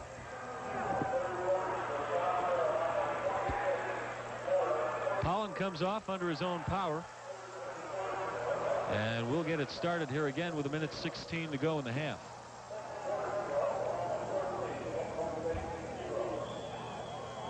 Update on a second quarter score out of Lincoln, Nebraska. The Cornhuskers leading Iowa State 21-10. Approaching halftime there. And Oklahoma leads Oklahoma State 14-0. Lamont Warren. He'll go in. Touchdown CU. Lamont Warren's 5th rushing touchdown of the year, a 16-yard joint. And just an excellent job of running. It looked like they had this one sniffed out. Warren makes a good cut there to get himself away, and then watch this. Cuts back against the grain, and into the end zone he goes. Darnell Britt looked like he had Lamont Warren dead to rights in the backfield, but Warren with quick feet eludes the Jayhawk tackle. Berger has the extra point, and the Buffs have themselves a 10-0 lead. 57 seconds to go, first half. Lamont Warren with a big smile on that sideline.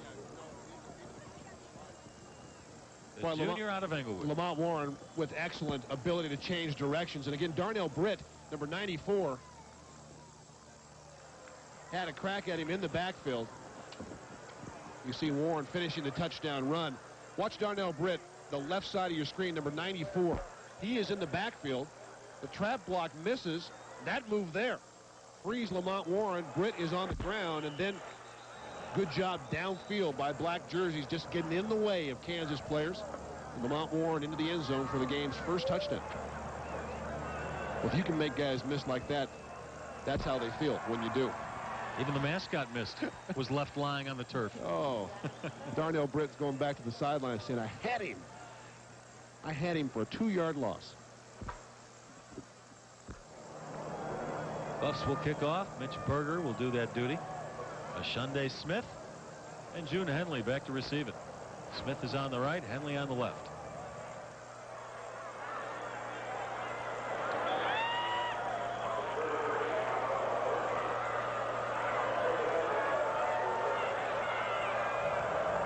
Mitch Berger, his final home game. He is a senior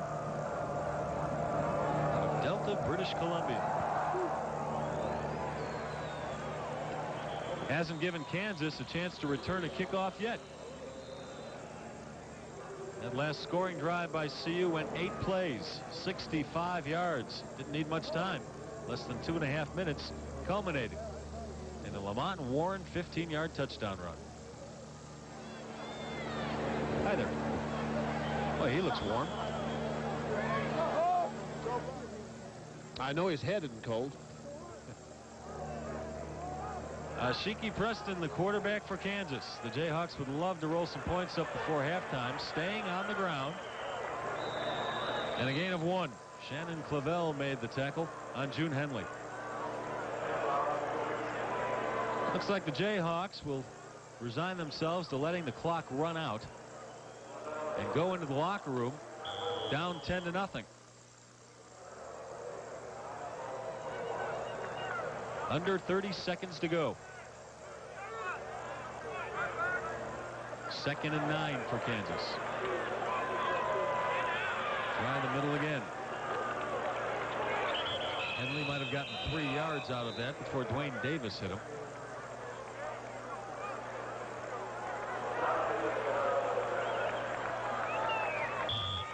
And the clock will run out. Both teams headed for the locker room. Let's go down to Mark McIntosh right now. We'll try to get a few words with head coach Bill McCartney. All right, here comes Coach Mack right now. He's got to be happy with the fact, once again this week, you guys punch a touchdown in right before halftime, a good momentum builder. Well, we've had some other opportunities, as you saw. We fumbled the ball once.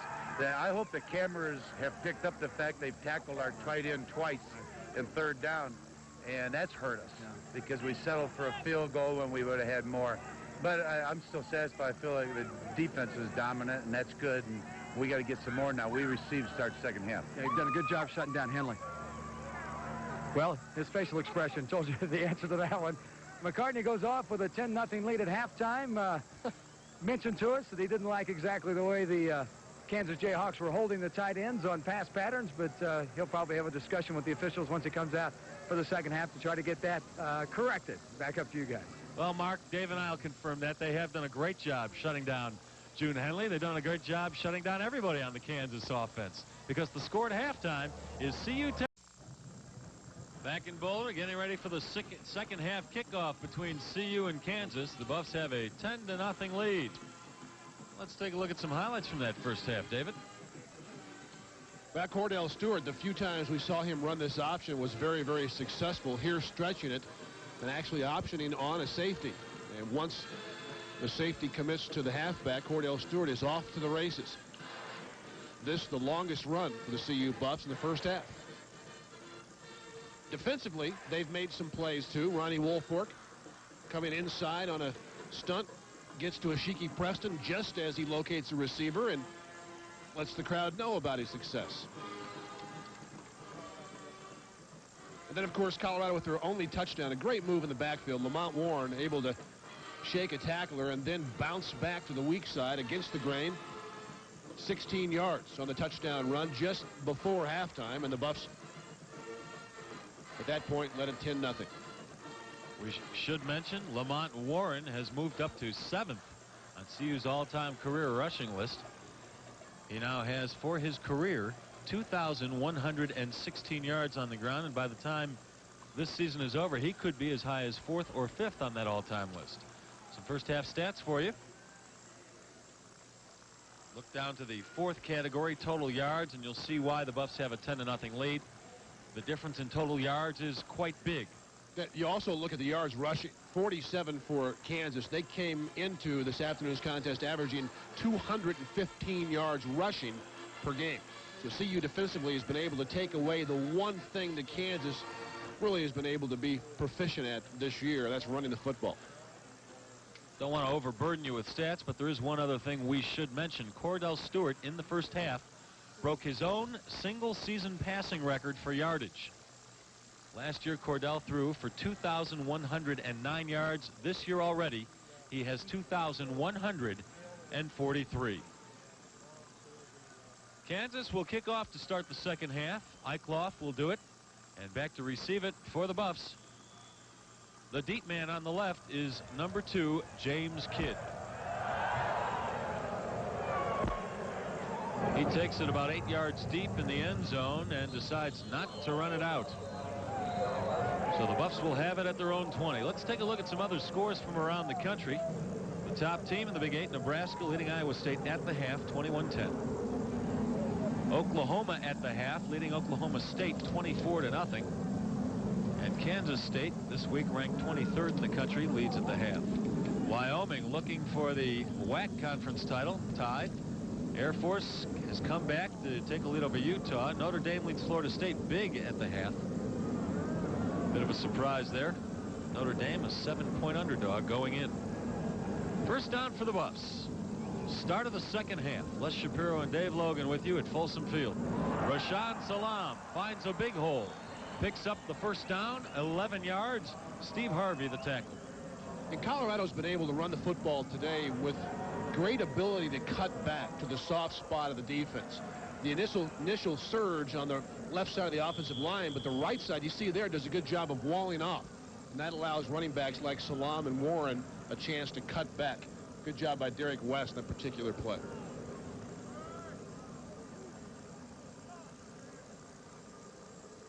First down for the Buffs, their own 31. Salaam again. Nice block by Westbrook, allows Salaam to pick up another first down. Ronnie Ward finally pushes him out. That good job by Westbrook downfield. Excellent job by the right side of the offensive line. You can see turning Jayhawkers inside, and Westbrook, excellent job there. That's the second or third time we've seen guys go down with players rolling out of bounds. With Salaam, a good afternoon thus far, 8 carries for 53 yards. And just took that carry across midfield. The Buffs now at the Kansas 49-yard line.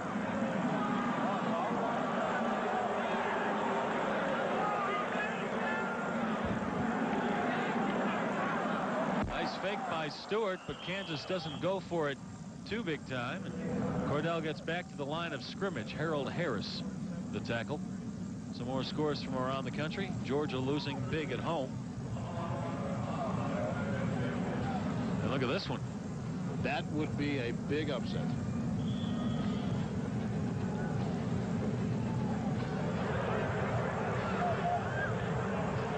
And of course, one score from 6th and Kipling last night. Dave Logan's Arvada West team moving on to the playoffs after a win over Heritage. Congratulations, Coach. Thank you.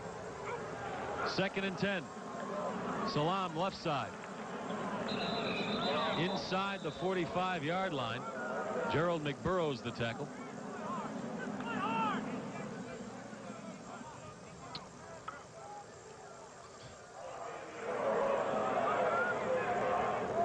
Buffs down to the 44 of Kansas. That'll bring up 3rd and 5. Mitch Berger warming up just in case a field goal try is needed.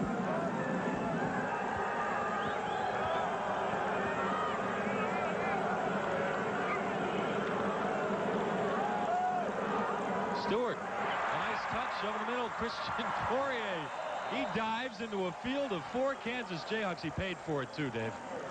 That was the same play they ran right before halftime. Fourier runs the delay. He'll come right to left into the screen. The Jayhawk linebackers get a lot of depth in the drops because they've got to take away 2 good wide receivers. Then they release the tight end, and this is just what they say, going for it. Up in the air, takes 3 or 4 shots. He did manage to get to his feet, but now is being attended to. Christian Fauria, excellent hands. Next year, he'll be one of the top 5 tight ends in the country, all-around tight ends. He's a good receiver, but he's stronger than he looks.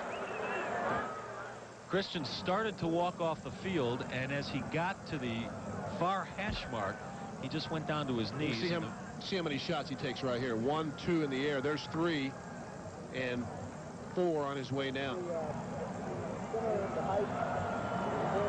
Now he's being helped off the field. Christian Fauria, the junior out of Northridge, California.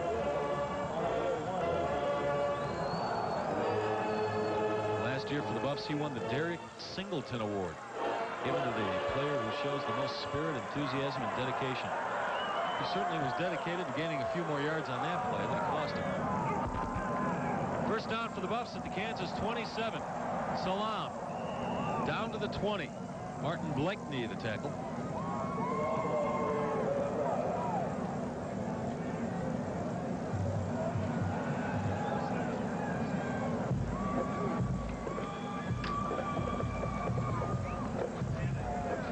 Of course, tomorrow in the NFL, the Broncos are home against the Minnesota Vikings. Broncos riding a 2-game winning streak. Vikings, a team that's been struggling the last few weeks. Right now, CU with a 2nd and 3. Stewart botches the snap and falls on the ball at the 23 for a 3-yard loss. That looked to be on quick cadence, and I don't know that Cordell Stewart was ready for the football.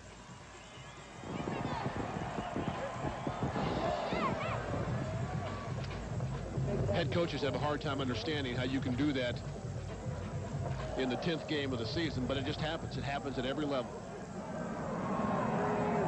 Brings up 3rd and 6 from the Kansas 23. Stewart will run it down to the 15-yard line.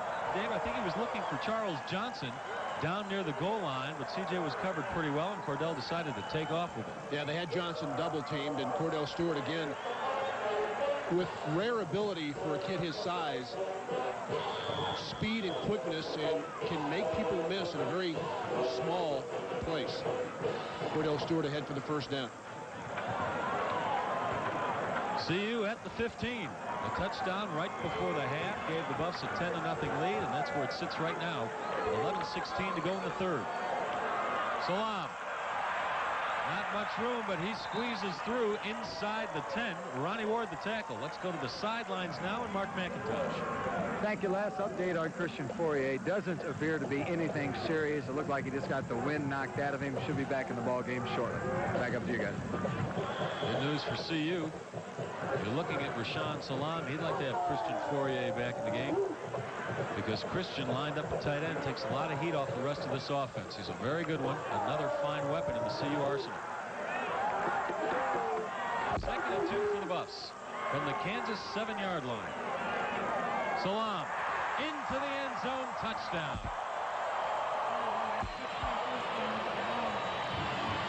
That was almost too easy. Well, it was an impressive drive, and that's exactly what Kansas did not want.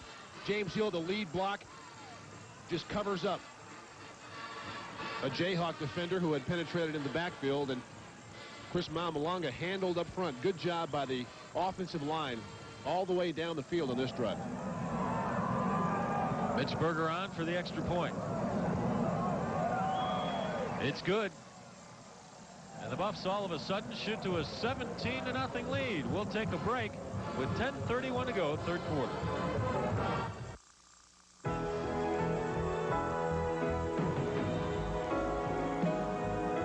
United. The airline is uniting the world with thousands of flights to cities on 5 continents. Proudly unveils a plane no bigger than your hand. It comes with McDonald's Friendly Skies meals for kids. The food kids love. Because when you're big, you should always remember the little. United. Come fly the Friendly Skies. How do you order a Miller Genuine Draft Light, the cold filtered light with smooth draft taste, in a pool hall? MGD Light? Say MGD Light. And say no more. How do you order a Miller Genuine Draft Light, the cold filtered light with smooth draft taste, at a singles bar? Give me an MGD Light. Anyone have change for 20? We'll let him in here. Say MGD Light and say no more. For months now, reports of the legendary two-footed object have been growing. Anything? Nothing. Must be big. Even Chet's seen it. Coming over the hill, Sarge. Hit the lights, boys! Bigfoot. Bigfoot Pizza, the legendary value from Pizza Hut. With 2 square feet and a tasty new crust you can't get anywhere else. All for $10.99. Okay, folks, let's break it up. Bigfoot Pizza, the biggest pizza you can get delivered. Well, the Buffs, after an impressive drive and a Rashaan Salam touchdown run, are on top of Kansas 17-0 and getting ready to kick off.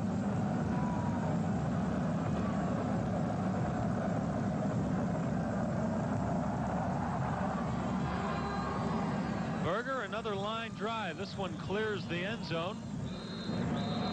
And another Kansas player down on the field. Brian Rodino, kid from right here in Colorado. Boy, it's getting to the point where you're amazed on any single play if nobody gets hurt for the Jayhawks. Colorado's offensive line dominant in this drive. Take a look at the hole that Rashaan Salam has to run through. I mean, you don't have to be a great back to get through that hole.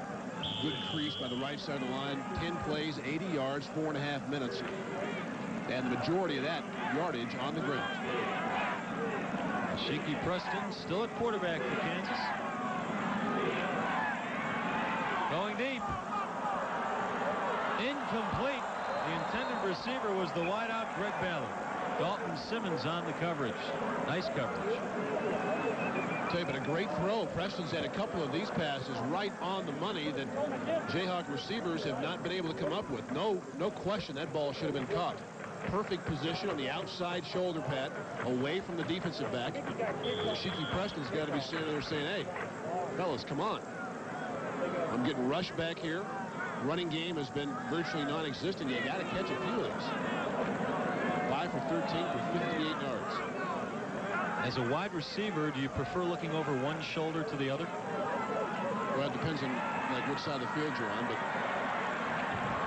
Preston up to the 30-yard line. First down yardage for Kansas. Shannon Clavel, the tackle. That last throw was perfect for Ballard. And that ball came right over the top of his head, and you just can't ask for anymore. This is what Preston does best.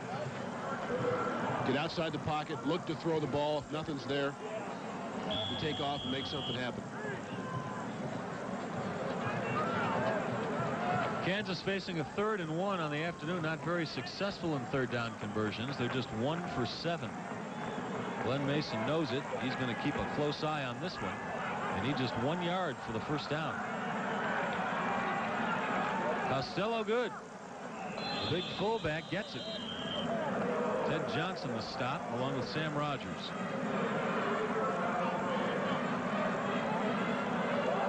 He doesn't carry much, but when they have short yardage to go, Costello Good usually gets it. He's a junior college transfer. Native of Wichita, Kansas. Punishing runner, as you saw right there. 9:25 to go, third quarter. The Buffs with a 17-0 lead. And Kansas has 3 receivers lined up to the left of Preston. Now one goes in motion to the right, and he'll get the ball. Number 80 is Andre Carter, the wide receiver. He's pushed out of bounds by Sam Rogers and Chris Hudson. Not a bad play. Carter from left to right all the way across the formation in the quick throw, figuring that the defensive back wouldn't be quite outside or as far as the receiver got, and he was right. Carter with the catch, Chris Hudson with the tackle. Brings up 2nd and 5 for the Jayhawks from their own 38.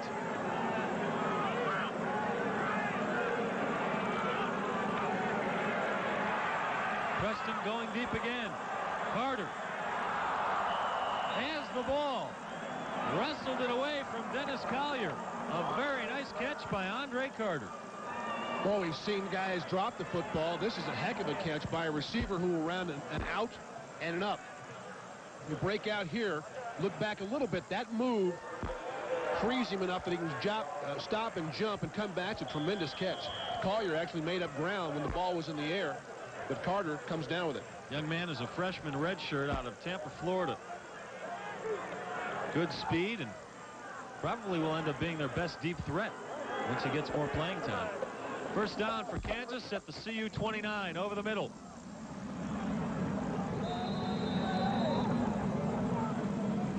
The receiver is Brent Williford. Boy, that's the third time we've seen this same play. And Chris Hudson, after he made that tackle, got up, looked around as if to say, hey, who's holding up the tight end? Tight end should never get off the line of scrimmage that cleanly, and especially 3 times in one game. Williford, as we told you, the young man out of Thomas Jefferson High School right here in Denver. From the 17-yard line, June Henley, open lane, touchdown, Kansas.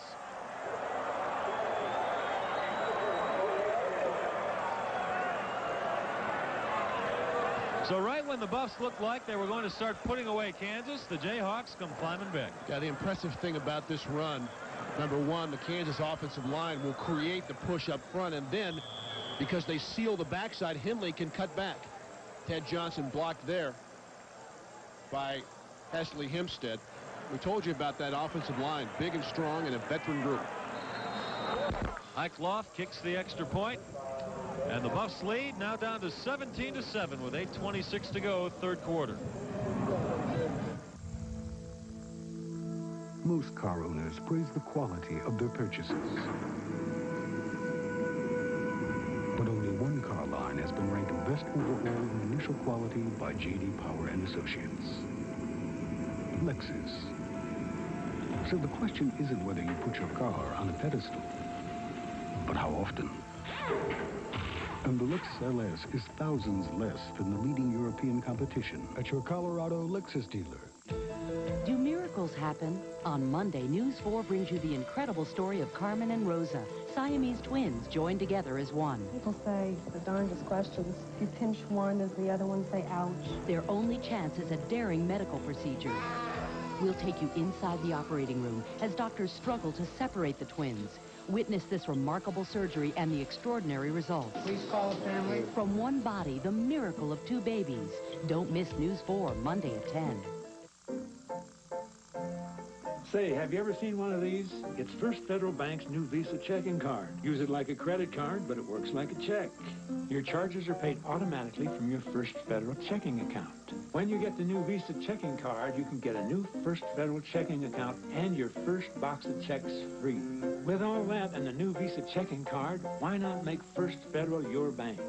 Since 1885, First Federal, Colorado's convenient consumer bank.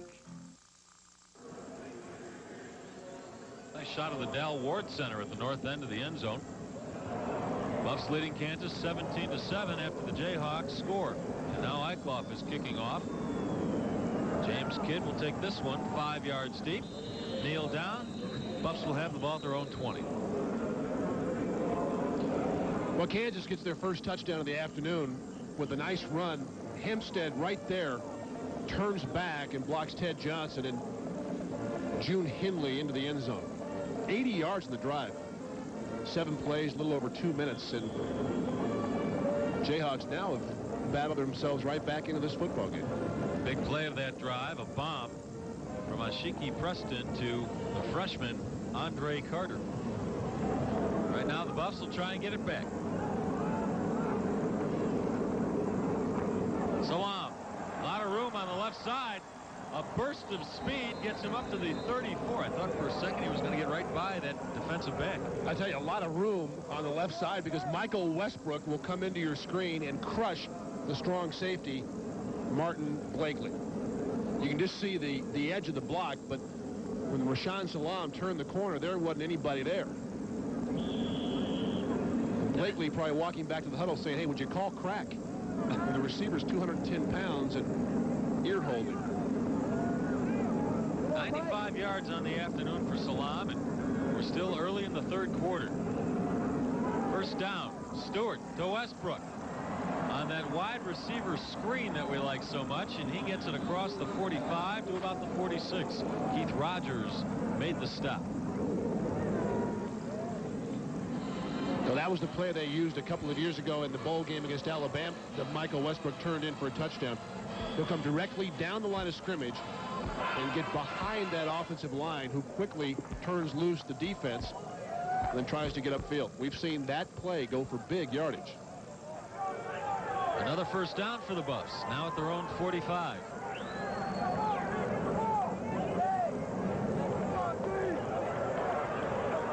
On the option, Stewart. Big gainer again. Brought down from behind, but not before he gets inside the KU 40. Tyler Quast got him. I believe third time they've run this play today, and they've been successful all three times. Excellent block in the perimeter. You can see Stewart making the correct decision, gets a block downfield from Charles Johnson. It just gets another good running back, in this case number 10 in the game. 10 carries for 58 yards, most of that yardage on that very same play. And yet another first down for the Buffs.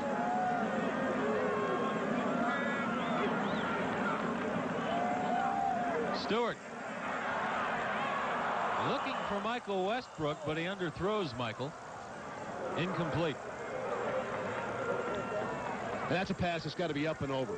You can't throw that one as hard as you can. You've got to get a little touch in the football and get it up and over the defender. Michael Westbrook was open. Bill McCartney signaling to Cordell Stewart to get that ball up a little bit. Quarterbacks with big arms like to throw the ball hard all the time, but there comes a time when you've got to throw a touch pass. See, that has got to be up and over that defender's head, and Westbrook is going to be wide open. Brings up 2nd and 10 from the KU 37. Flags out. Rashaan Salaam almost got away from Gerald McBurrows. Get ready.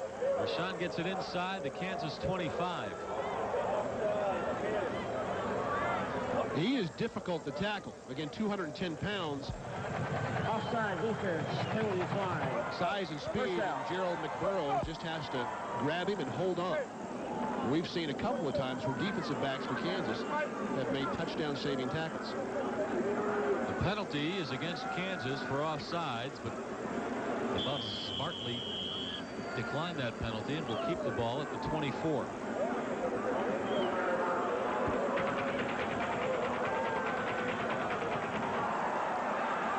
First down. Under 7 minutes to go, third quarter. The Buffs lead at 17-7. They're knocking on the door again. Salaam into the backfield again. And drags a host of Jayhawks down to the 10-yard line. Don Davis finally stopped him. Salaam over the 100-yard mark today rushing. Take a look at the front wall of the CU offense. Mamalanga is turned inside by Craig Anderson. Good job by Stoltenberg. And Salaam, big and strong. Once he runs through those tackles, you can see he's going to make significant yardage. The CU offensive line has led a number of nice Buff drives today. We're in the middle of another one right now. First and goal from the 10. Salaam again. Pushes the pile down to the 7-yard line. Gerald McBurrows the stop.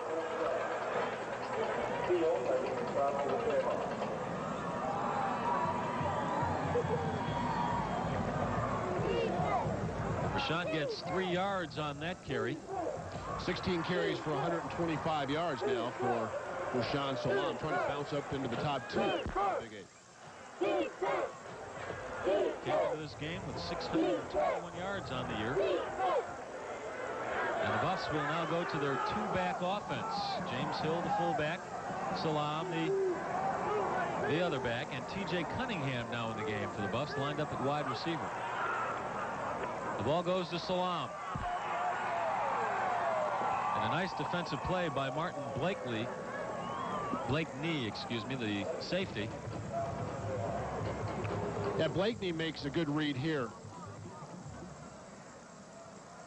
on the lead after they try to get James Hill, the fullback, blocking inside. Blakeney comes from his strong safety spot and right there gets to Rashaan Salaam. It'll bring up 3rd and goal from the 5. The Buffs on the afternoon have converted 3 of 7 third down chances. Salam. Still pushing. Did he get in? Now they're calling him just short of the goal line. But they could pick up a first down.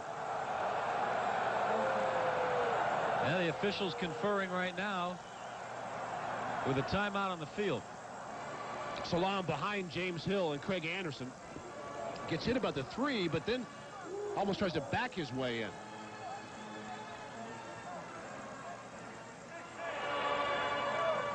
The chains are out. They're going to measure for the first down.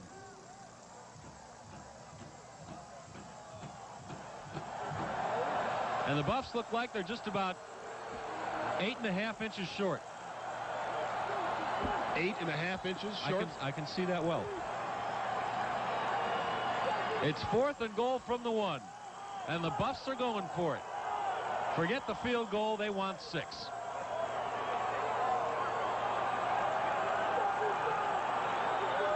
Again, 2 running backs. James Hill, the fullback. Rashaan Salam, the upback. It's Salam. Did he get stopped? Touchdown. They're calling it a touchdown. The line judge on the far end of the field immediately threw his hands up to signal 6 points.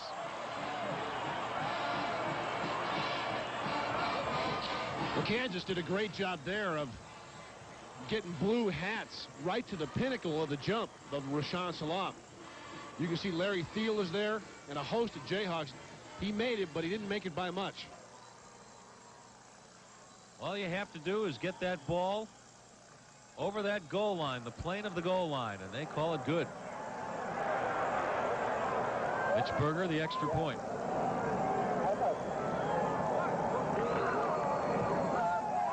And that's good. And the Buffs answer KU with a quick touchdown of their own. It's 24-7 with less than 5 minutes to go, third quarter. How do you order a Miller Genuine Draft Light, the cold-filtered light with smooth draft taste, in a pool hall? MGD Light? Say MGD Light and say no more. How do you order Miller Genuine Draft Light, the cold-filtered light with smooth draft taste, at a rock and roll club? Give me an MGD Light. Say MGD Light and say no more. Chances are you'd expect to find a business banker in a bank. But you might not expect to find one discussing business on a ranch or engaged in conversation at a local ski resort. In fact, there's no telling where you'll find a Norwest business banker conducting business.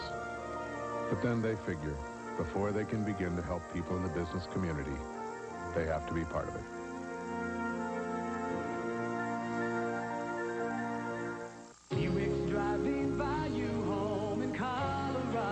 The numbers say it all. Colorado sales of Buick Regal are through the roof, up by over 50%. Folks here love Regal for a lot of good reasons, like its mountain climbing 3800 V6, anti-lock brakes, and airbag. And at just $18,495, Regal's priced right to begin with, so it's easy to buy. Only at your Colorado Better Buick dealer. Buick's the symbol for quality, driving value home. Another 80-yard drive by the CU Buffs for a touchdown has extended the Buffs' lead to 24-7. Kind of incredible. They've had 3 drives of 80 yards. Each drive went 10 plays. June Henley, if he can get to the sideline, this is trouble. The only one who can catch him is Mitch Berger. Henley. Touchdown, Kansas. A 100-yard kickoff return. No flags on the field. That will stand.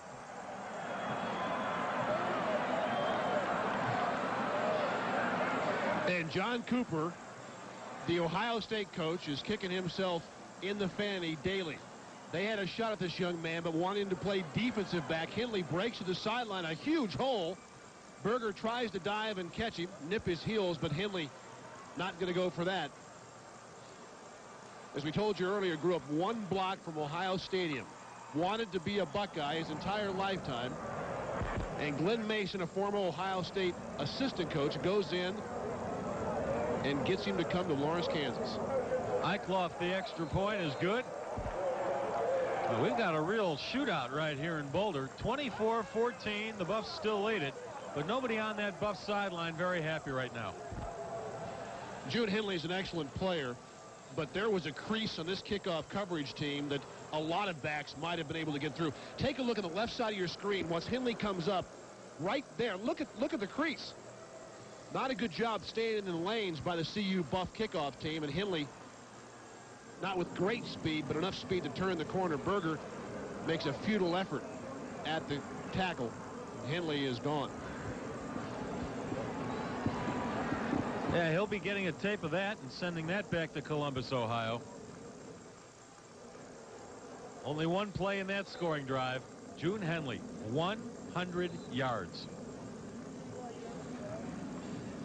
Right now we have our erstwhile spotter, Eric Danner, looking up when the last time was somebody returned a kickoff for a touchdown against CU. We'll get that to you in a minute. That young guy broke a lot of Archie Griffin's records in Ohio prep football action last year. Played on both sides of the ball, tailback and defensive back.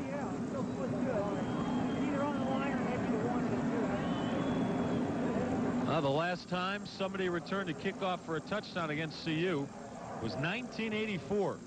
It was done by Kent Dean of Kansas State, kind of a fluke play. The Buffs tried an onside kick. Kent Dean fielded it and went 47 yards for the score. So that hasn't been done against the Buffs for 10 years. Kansas right now with 172 yards of total offense. They got 100 on 1 kickoff. Of course, that doesn't figure in the total offensive stats, but goes to show you how games can be turned around just by a great special teams play. That ought to give Glenn Mason's kids a psychological lift. They seem a little more fired up than they were after that CU touchdown a couple of minutes ago. The Buffs have the ball, 4:45 to go, third quarter. Their own 20-yard line. Lamont Warren back in the ball game for Rashaan Salam. And Lamont gets 3 yards. Ronnie Ward the tackle.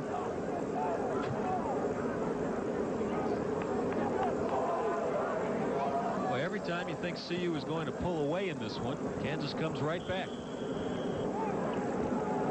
Well, they've been able to stay in games this year, really, by running the football and getting some pretty good special teams play. They haven't run it successfully here this afternoon, but one big pass play that virtually was a jump ball that Carter comes down with, and then the big kickoff return by June Henley. Warren again. There's a flag. Warren was pulled out of bounds 1 yard before the first down marker. Steve Harvey made the tackle. And Lamont Warren shaken up a bit. This is going to be a holding call in CU. We initially thought it might have been a face mask. He is really collared here by Haney, the linebacker. Got him underneath the neck. That's not a face mask call. But running backs do not like to take hits like this because you don't stay healthy too long if you do. Ooh. Holding, offense, 10 yards, repeat second down. Harvey made the tackle and enjoys the penalty call against CU. Cordell Stewart will have to work the ball from his own 17-yard line now.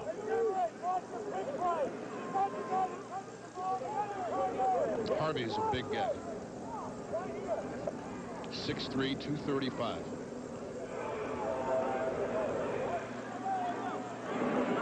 Big guy, but a gentle guy. He's a fine arts major. 2nd and 13. Cordell complete to Charles Johnson. Doesn't get much out of it, though. Tony Blevins, the tackle, immediately. Buffs are going to have 3rd and long coming up here. You know, we talked at the top of the telecast about Cordell Stewart, Charles Johnson, and Michael Westbrook. Looking to Westbrook last week, who had 6 receptions for 132 yards and a touchdown. But they really haven't thrown the ball to Westbrook much this afternoon. Johnson with 4 catches. Westbrook has 4 as well. But it's been a very quiet 4. 3rd and 10. Pass caught by Christian Fourier. Does a nice job cradling that ball, but he's short of the first down, and the Buffs will have to punt.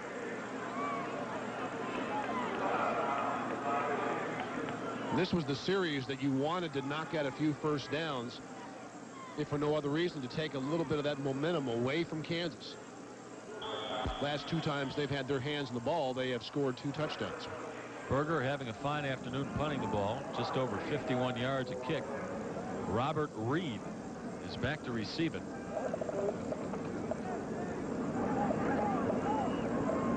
Reed came into the game averaging just 7.5 yards a return. Almost blocked by Mamalanga. Reed from his own 26. 6 Buffs in front of him. He ain't going anywhere.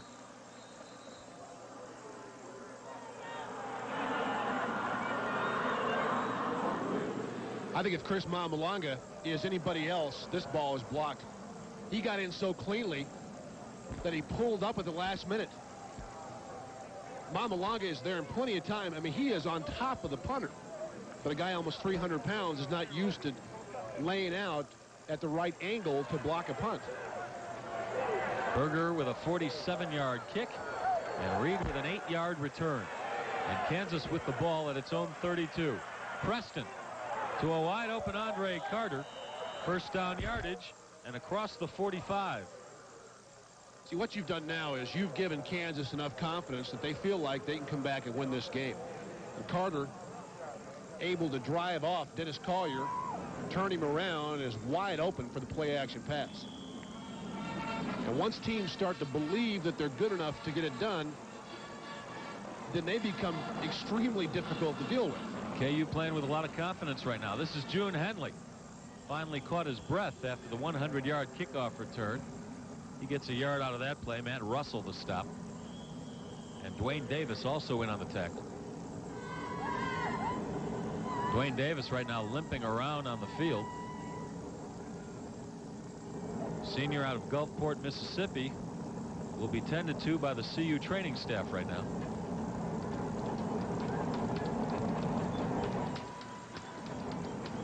And will come out for a few plays, hopefully just for a few plays. Dwayne Davis in high school played basketball with Mahmoud Abdul Rauf, formerly known as Chris Jackson. I wonder how many times that name's going to get screwed up this year. Mahmoud Abdul Rauf. 2nd and 9 for Kansas. Good pressure on Preston. Sam Rogers finally brings him down after Darius Holland made him change his route. This is going to be a quick pass, but you can see Preston doesn't get a lot of depth behind the line. Plus, as you can see, initially, Holland forces him up into the pocket even a bit quicker. Kansas is just not a drop-back kind of football team. When they're forced to do that, they don't look to be very comfortable.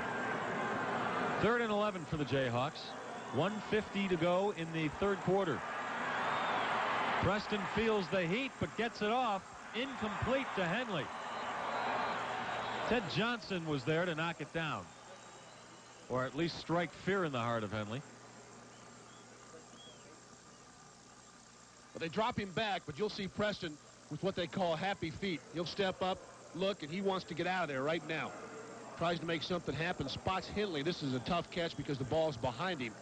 Good coverage there by Ted Johnson. And Kansas will punt once more. Dan Eichloff to punt. Chris Hudson to return for CU.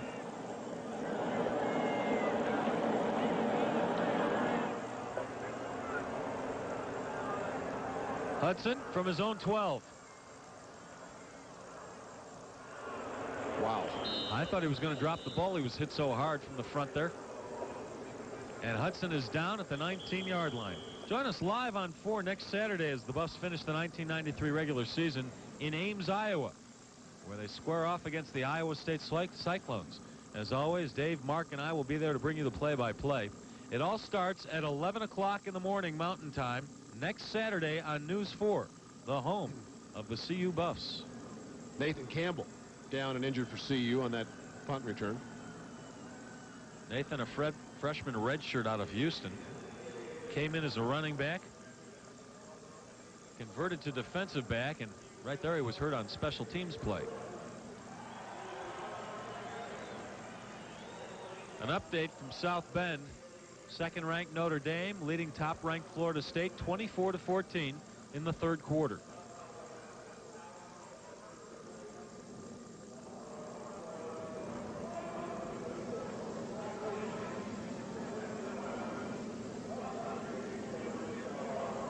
Nathan Campbell being helped off the field right now.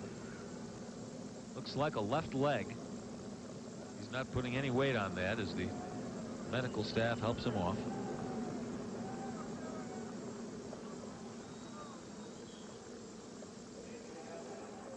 Bill McCartney asking him if he's okay. Telling him to hang in there. Right now, Cordell Stewart and the Buffs have a first down at their own 19. And a 24-14 lead as the third quarter winds down. Over the middle, complete to Embry, the young man we featured at halftime. And Sean is dragged down at the 31-yard line. He does have the first down, however. Now they're taking a look at Nathan Campbell's left leg.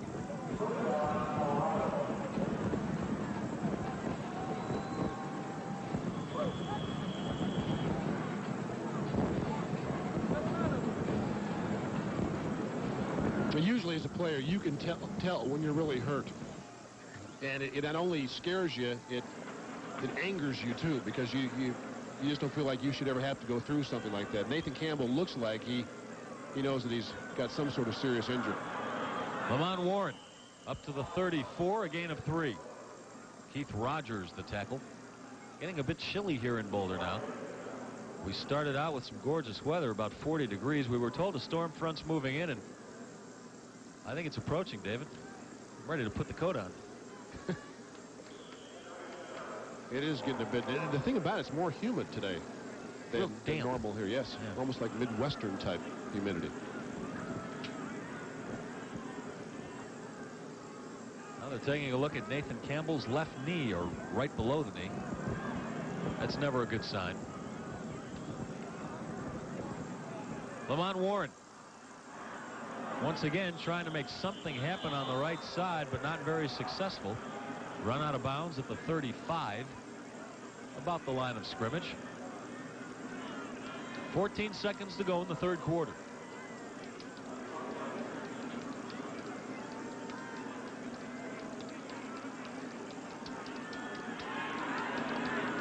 CU offense looking at 3rd and 5 from their own 36-yard line.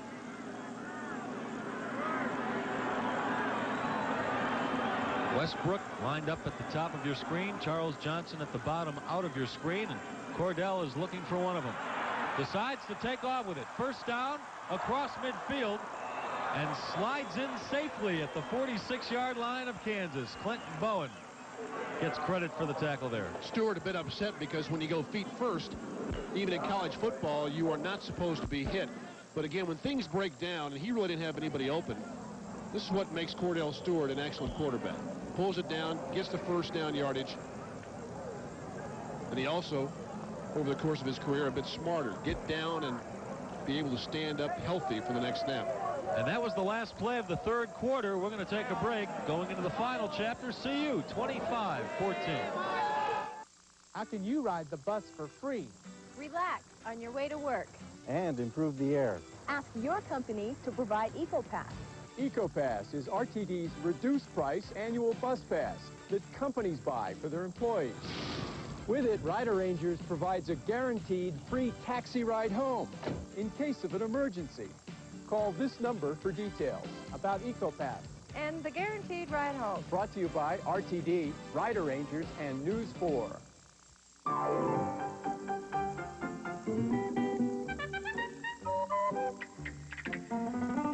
The great masters. They defined civilization in Europe for centuries. Now we're defining civilization on the way there. United Airlines' renowned international service to 15 cities all across Europe. Come fly the airline that's uniting the world. Come fly the friendly skies. Dear Midas, my car was making a terrible squeaking noise. You said... You don't need new brakes. The squeaking noise is caused by brake dust. Such honesty is refreshing in these times. Yours truly, Frank J. Ruda.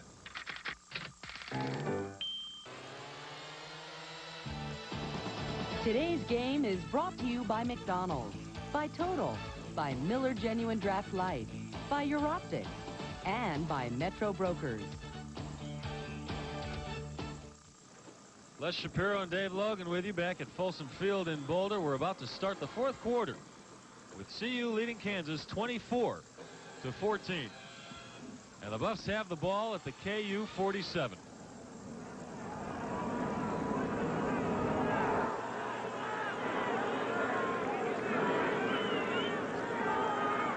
And reverse, Charles Johnson, lot of room, left side.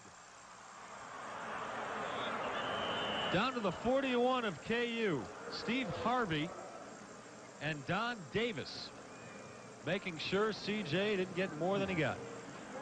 And after three quarters, you can see the Buffs with 479 yards of total offense. 75 yards rushing for the Jayhawks. Again, they average over 200 yards per game in that category. 185 total. CU has been dominant here this afternoon. Yet you look up on the scoreboard, only 10 points ahead. Buffs offense is ranked 10th in the nation coming in. This might help move them up. Lamont Warren, lots of room up the middle, inside the 25, down to the Kansas 21. Clint Bowen the stop.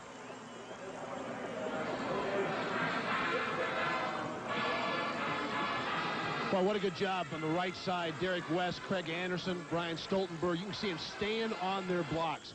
When you do that, running backs have the ability to cut back and pick and choose the crease they'll break through. You can see Warren, once he decides, he just glides into the secondary. And the offense today has been good right from the start. First down from the 22. Warren gets it inside the 20. Mamalanga, the tackle.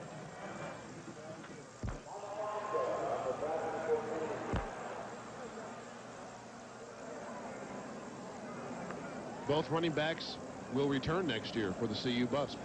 Both of the top two tailbacks, Rashaan Salam and Lamont Warren. Now, the only key contributor they lose out of that backfield is the senior James Hill. Yep. 10 more yards, and they'll have two backs over 100 yards.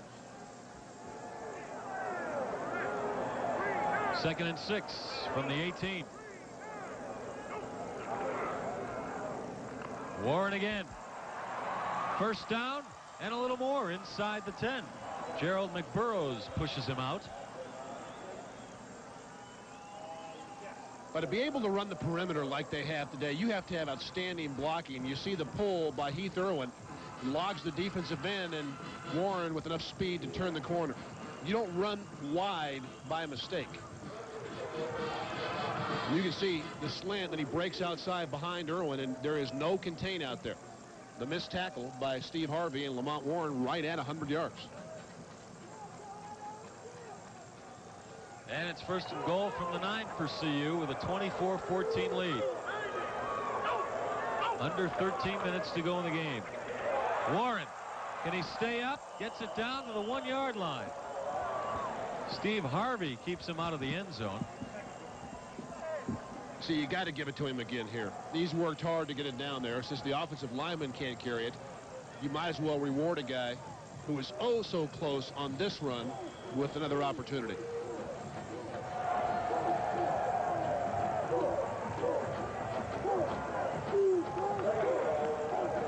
Colorado right now with 321 yards on the ground. Which is exactly 100 yards more than they average rushing per game. Cordell Stewart does it himself. Touchdown, CU.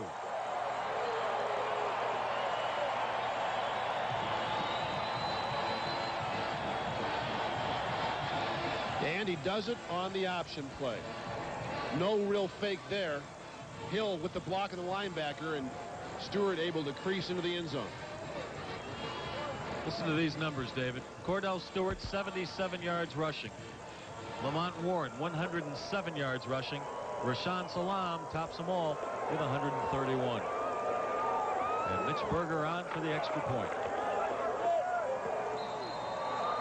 That makes it 31-14 Buffs. Same score they beat Oklahoma State by last week. We'll be right back. I was tired, listless. My hair looked bad. My dog moved away. My life was as bland as your average chicken sandwich. Then I tried McDonald's new McGrilled chicken. Now this was different. A marinated chicken breast with Monterey Jack, sweet red onions, tangy herb dressing on a bakery roll. Well, things changed. My hair looks great. My dog came home, and we struck oil in the backyard. Coincidence? We don't think so. Try the new McGrilled chicken sandwich. Further proof that what you want is what you get at McDonald's today. How do you order a Miller Genuine Draft Light? The cold-filtered light with smooth draft taste in a pool hall? MGD Light? Say MGD Light and say no more. How do you order Miller Genuine Draft Light? The cold-filtered light with smooth draft taste at a rock and roll club? Give me an MGD Light. Say MGD Light and say no more. Before you buy a new car, consider the comfort. Consider the quiet. Consider the power. Consider the fit and the finish. But most importantly, before you buy a new car, consider these options. The Chevy S-Series, so new from the inside out. Everything else is history.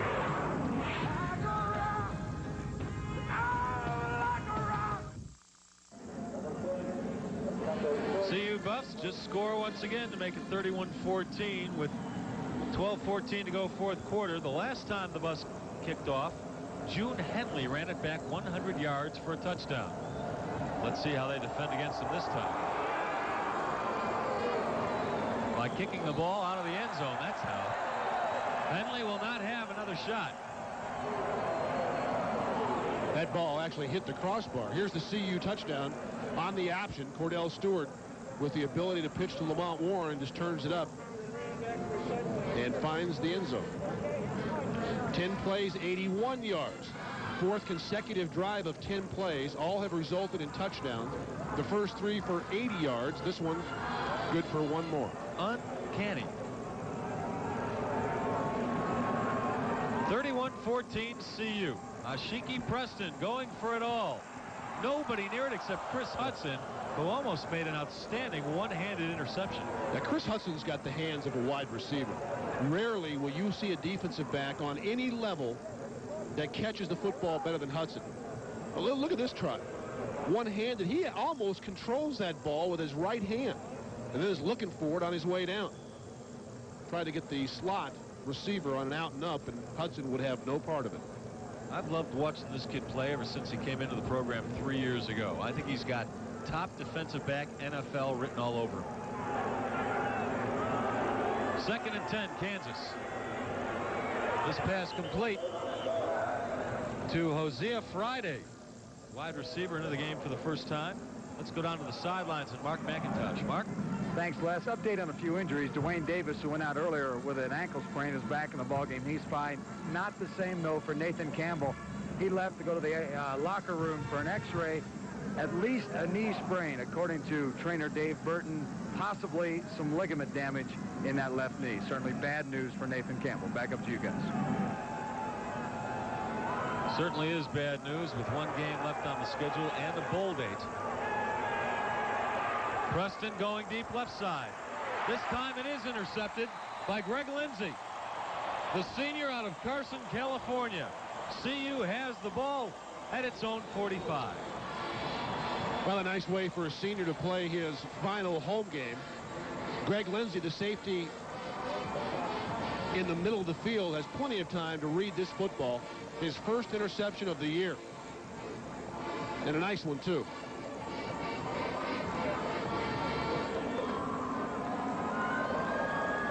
Well, he'll leave the CU fans something to remember him by.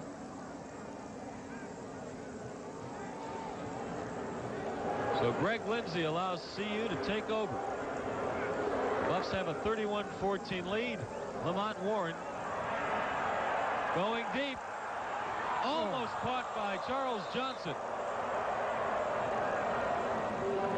A couple of Kansas defenders go up in the air at the last second. Tony Blevins and Martin Blakeney, and knock the ball away.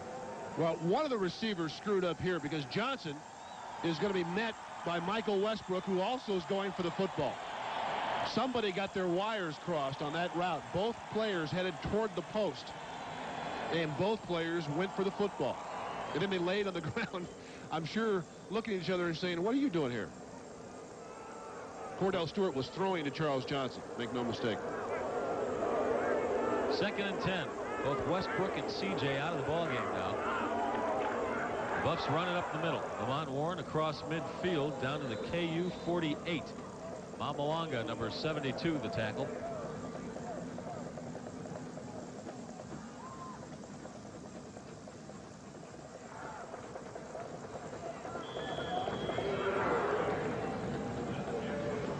.25 to go in the ball game. Some scores from around the Big 8. Oklahoma, no problem with the Cowboys. Kansas State struggling a bit against Mizzou. And Wyoming has its hands full in New Mexico. Lamont Warren on 3rd and 3. Thrown for a loss by Don Davis. And the Buffs will punt.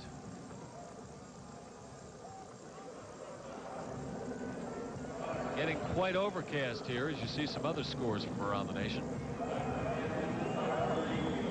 Notre Dame in the 4th quarter leading top-ranked Florida State.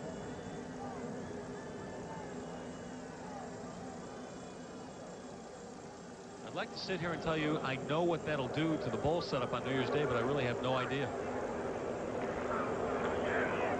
Right now they're talking about either the Orange Bowl or the Fiesta Bowl hosting the national championship game, but we still have a lot of regular season football to play. A punt of 50 yards by Mitch Berger into the end zone. KU will have the ball at its own 20. This Monday night at 10 o'clock, News 4 brings you the incredible story of Carmen and Rosa, Siamese twins, who take you inside the operating room as doctors struggle to separate the twins. You have to witness this remarkable surgery and the extraordinary results. It's well worth tuning in for. The story of Carmen and Rosa, Monday night at 10 on News 4.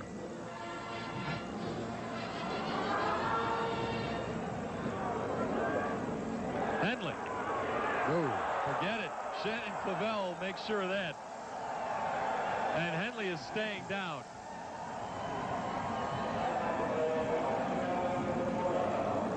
Shannon Clavel, the left tackle for the Buffs, is in the backfield untouched. The first guy that greets him is June Henley. And 190 pounds, meaning 200 and about 75 pounds, maybe 280. That's not going to work.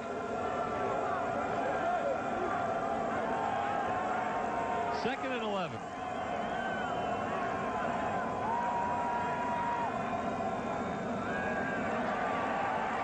Preston being chased by Woolfolk. Does the smart thing and goes down. Woolfolk was running at him from behind. Dwayne Davis from in front. Preston went down and the two CU Buffs collided.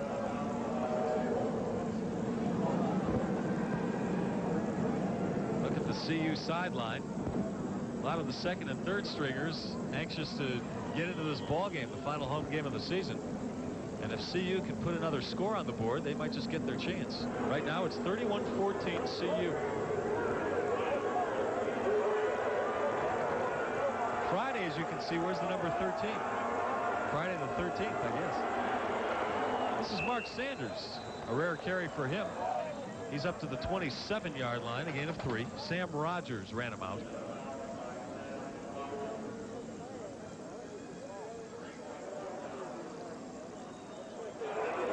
And Dan Eichloff from Kansas will punt. Averaging almost 48 yards today on his kicks. Charles Johnson will return it for the Buffs.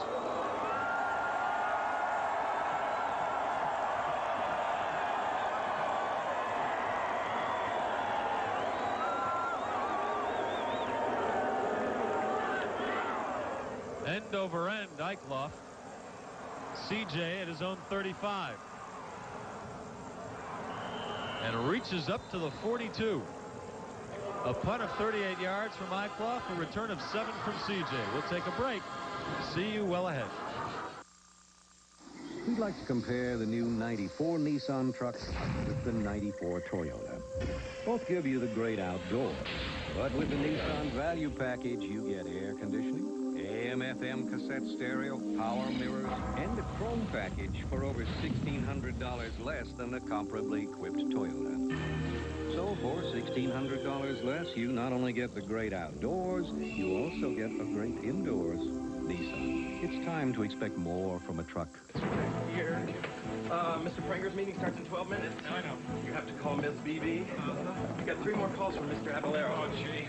My gosh, we left Miss Stickles holding on line 2. Tell her, tell her, Pinched for time? U.S. West Cellular can help. Call 1-800-BUY-TIME. Can I call someone for you? U.S. West Cellular, making the most of your time. You can search all over Denver for a used car or truck. But you have to go to Lakewood to get a clearance center price. The Lakewood Fordland Clearance Center. Acres of late model, nearly new cars and trucks. All at clearance center prices. Come to Lakewood Fordland. Only $199 down delivers any used car or truck anytime. Go beyond the ordinary dealer. Used cars and trucks only $199 down anytime. Only at the clearance center. Don't pay what you don't have to for a used car or truck. Ask the other dealers by. Get the clearance center price. Come to the Lakewood Fordland Clearance Center. On Colfax west of Kipling. The way you buy used cars will change forever. CU with the ball, 8:44 to go in the final quarter. And a comfortable 31-14 lead. James Hill, the senior out of Colorado Springs, gets it up to the 48-yard line. A gain of 6. Talk about the forgotten man. James Hill is just that. When CU went to this offense that utilizes the passing game a bit more, I think a lot of people felt James Hill would be completely out of the program, but he's hung in there. He's been a valuable contributor. Had 2 touchdowns last year in Lawrence, Kansas, when the Buffs came from behind to beat the Jayhawks in the 4th quarter. James Hill has contributed to the whopping 333 yards rushing for the Buffs today. Here's Hill again. Adding to that total, gets across midfield, down to the KU 37. Mark McIntosh has something to tell us from the sidelines. Mark? Thank you very much, Les. Rashaan Salam probably won't see any more action today. You might be able to see it right now. He's got some ice on his hip. He hurt the hip when he dove over the top of that touchdown back in the 3rd quarter. He hasn't played since. Got a little ice on it. Nothing real serious, but doesn't need any more action today. He's had a fine day. And Cordell Stewart's just left the ball game. Vance Joseph's in. Back up to you guys. Absolutely right. Number 1, Vance Joseph out of Marrero, Louisiana. One senior hands off to another. Check that. Vance Joseph is a junior. James Hill is a senior. And James Hill picks up about 5 yards. 5'10" junior out of Louisiana. Same hometown as the first-string quarterback, Cordell Stewart.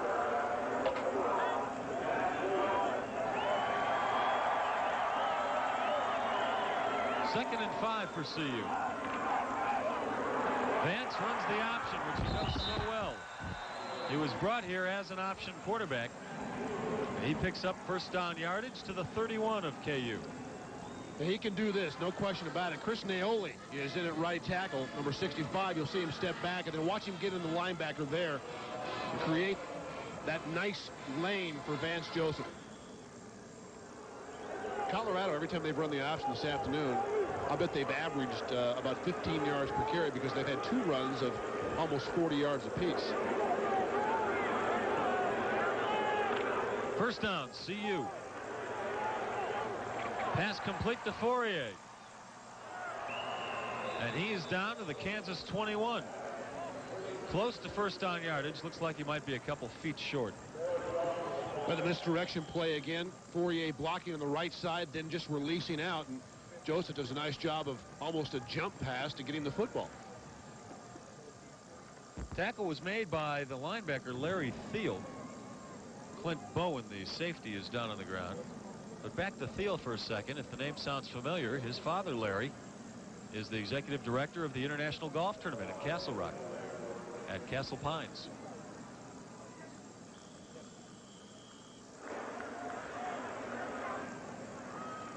Graduate of Cherry Creek High School. He was a classmate of CU tight end Sean Embry. 2nd and 1. This is Hill, gets the first down, stays on his feet to the 15-yard line, maybe even another yard after that.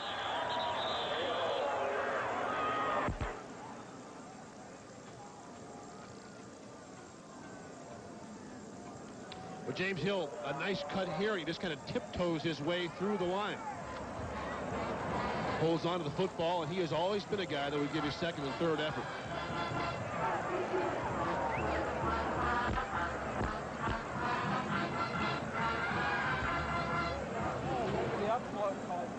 First down for the Buffs at the Kansas 14. Approaching the 6-minute mark in this final quarter. Hill, wide open hole on the left, inside the 10, down to the 6.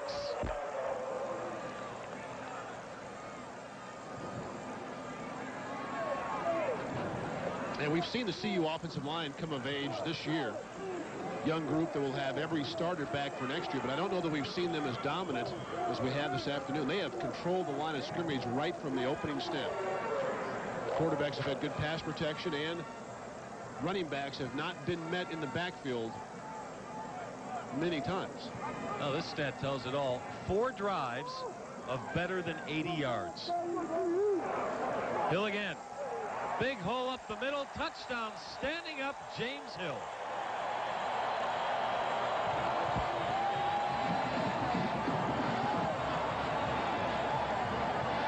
What happens, a defense that is on the field this much for all those drives Les was talking about becomes extremely fatigued, especially playing here in this altitude.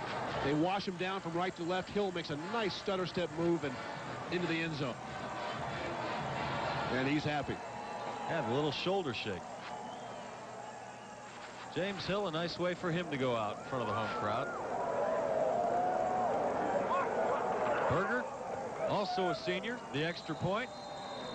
And that lead now 38-14.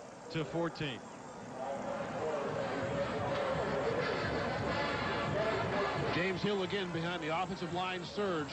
Dances into the hole, and just as he crosses the goal line, the first Jayhawk gets a hand on him. I'm not sure what that is, but I believe I hurt my back trying that.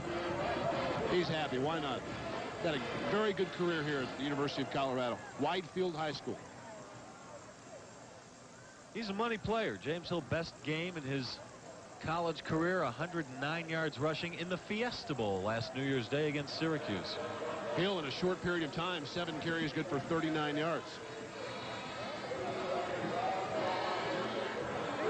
Word out of South Bend, Indiana, Florida State has closed the gap on Notre Dame. It's now a 24-17 lead for the Fighting Irish. Number 1 against number 2.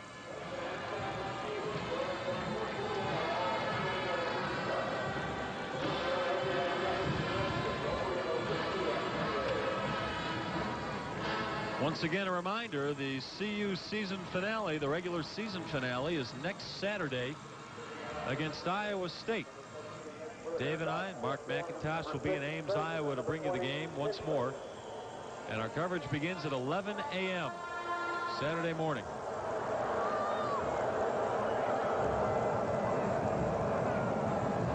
Mitch Berger to kick. No chance at a return. He puts it through the back of the end zone. Well, this scoring drive not 80 yards because they started on the 42-yard line. 8 plays, 58 yards, 3 minutes and 20 seconds off the clock. And Hill caps it off with a 7-yard touchdown run. A drive that was set up by the Greg Lindsey interception. I'd like to see Bill McCartney smile more with a 24-point lead. Still has that furrowed brow, pacing the sideline. Fred Thomas now in a quarterback for Kansas. Mark Sanders is the ball carrier. Fred Thomas is a junior out of Houston, Texas. He's gotten a little action this year. Thrown 87 passes, completed 44% of them for 427 yards.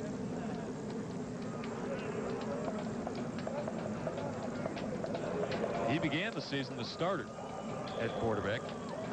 Slumped a bit. Glenn Mason and his coaching staff decided to try Ashiki Preston, and Preston has played pretty well. Thomas has had to take a seat. Good pressure. Thomas throws it away. Nobody anywhere near that pass, but he saw a couple of black jerseys coming at him and decided to dump it. Yeah, they tried to get the ball on this play to the tight end. Same pass they've hit 3 times, the quickie pass to the tight end, and Darryl Price, a linebacker, will come from the outside, and just as that ball is released, greets Fred Thomas. Thomas had a tough game the opening. Of course, everybody else did. The opening game against Florida State, where he had some open receivers in the first half and just could not find him. And the Seminoles got things rolling.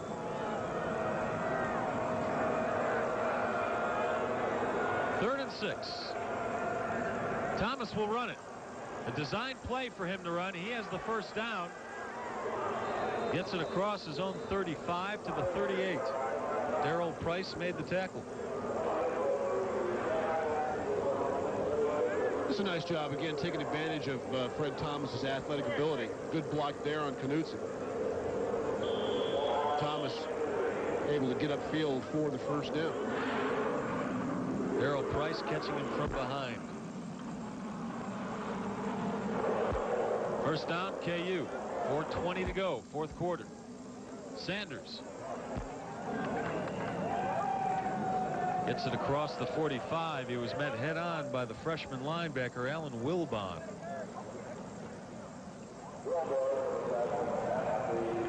Wilbon, a high school All-American. Buffs felt it was a real coup recruiting him.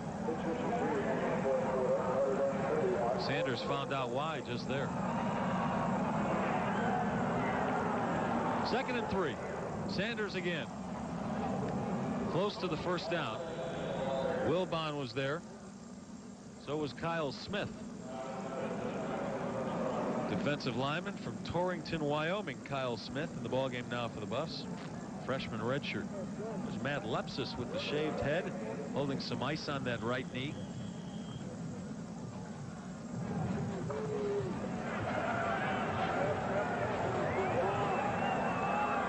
First down yardage for KU. Sanders again, fumble. CU does recover that fumble. It's William Polk, the senior out of Montfellow. Boy, a lot of the seniors getting in their last licks in front of the home crowd. It's almost like it's predisposed to be this way. William Polk comes up with the fumble interception. Fumble pickup, I should say.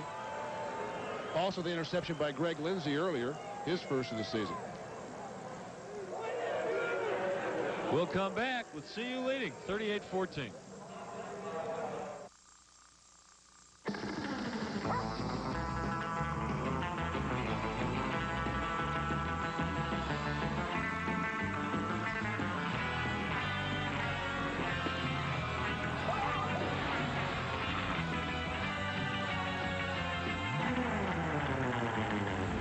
The new four-wheel drive 175 horsepower Isuzu Rodeo. It's the vehicle some of you have been waiting for a long time. The Isuzu Rodeo, practically amazing. How can you ride the bus for free? Relax on your way to work. And improve the air. Ask your company to provide EcoPass. EcoPass is RTD's reduced price annual bus pass that companies buy for their employees.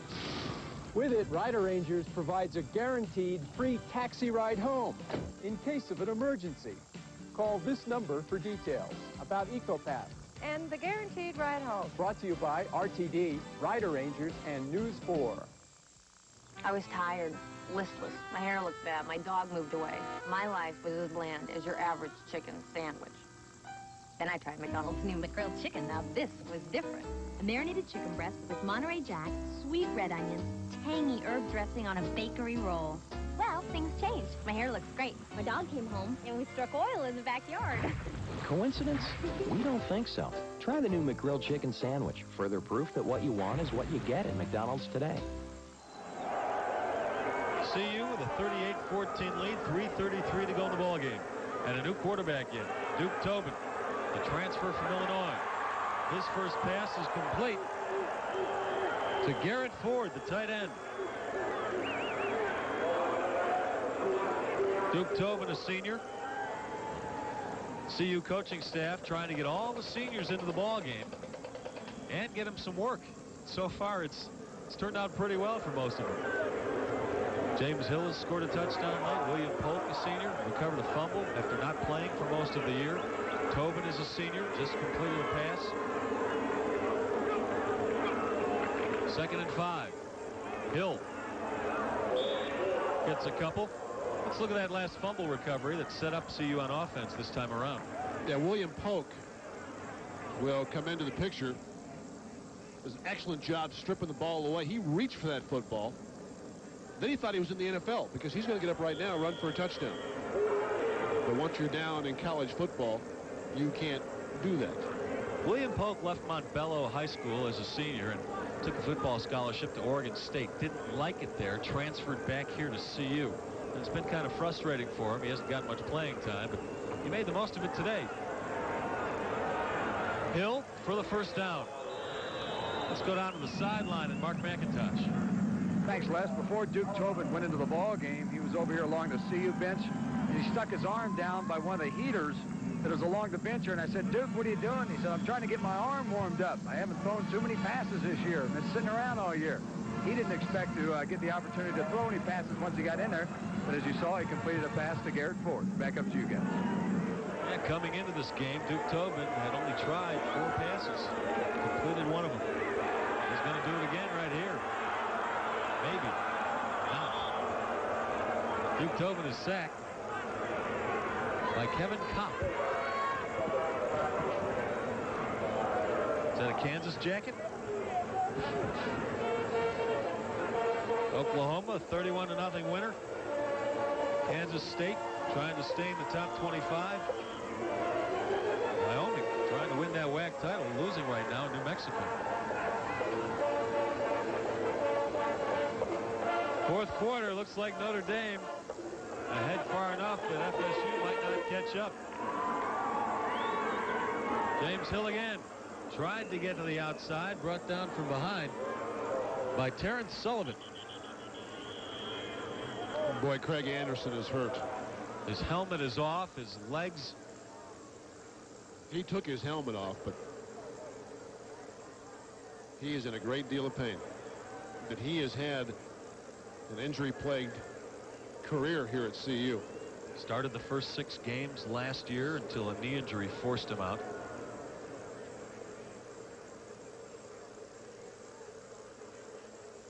Looks like they're working his shoulders.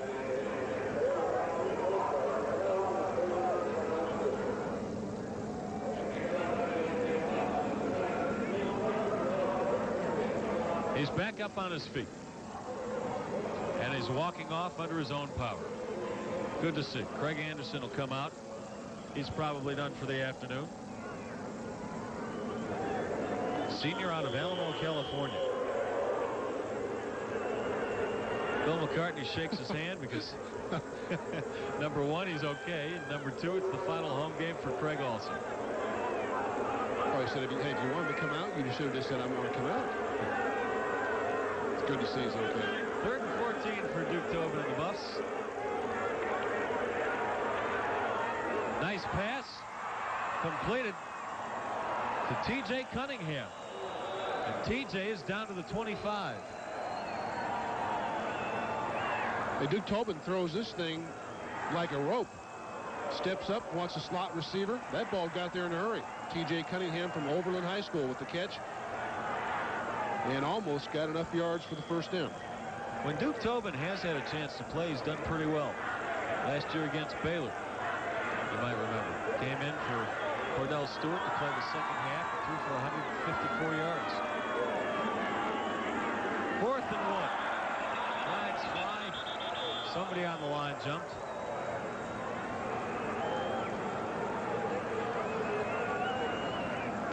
Dead ball, offside defense, 5-yard penalty, first down. So the Buffs get the first without having to work too hard. All the folks who brought you the sound and the pictures from today's game, Also want to thank our stat man, Tim Simmons, our spotter, Eric Danner.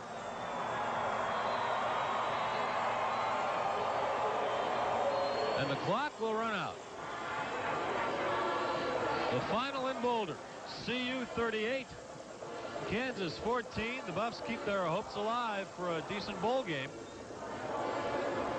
and up their record to 6-3-1 overall, 4-1-1 in the conference. They will keep a hold of second place in the Big 8 behind the Nebraska Cornhuskers.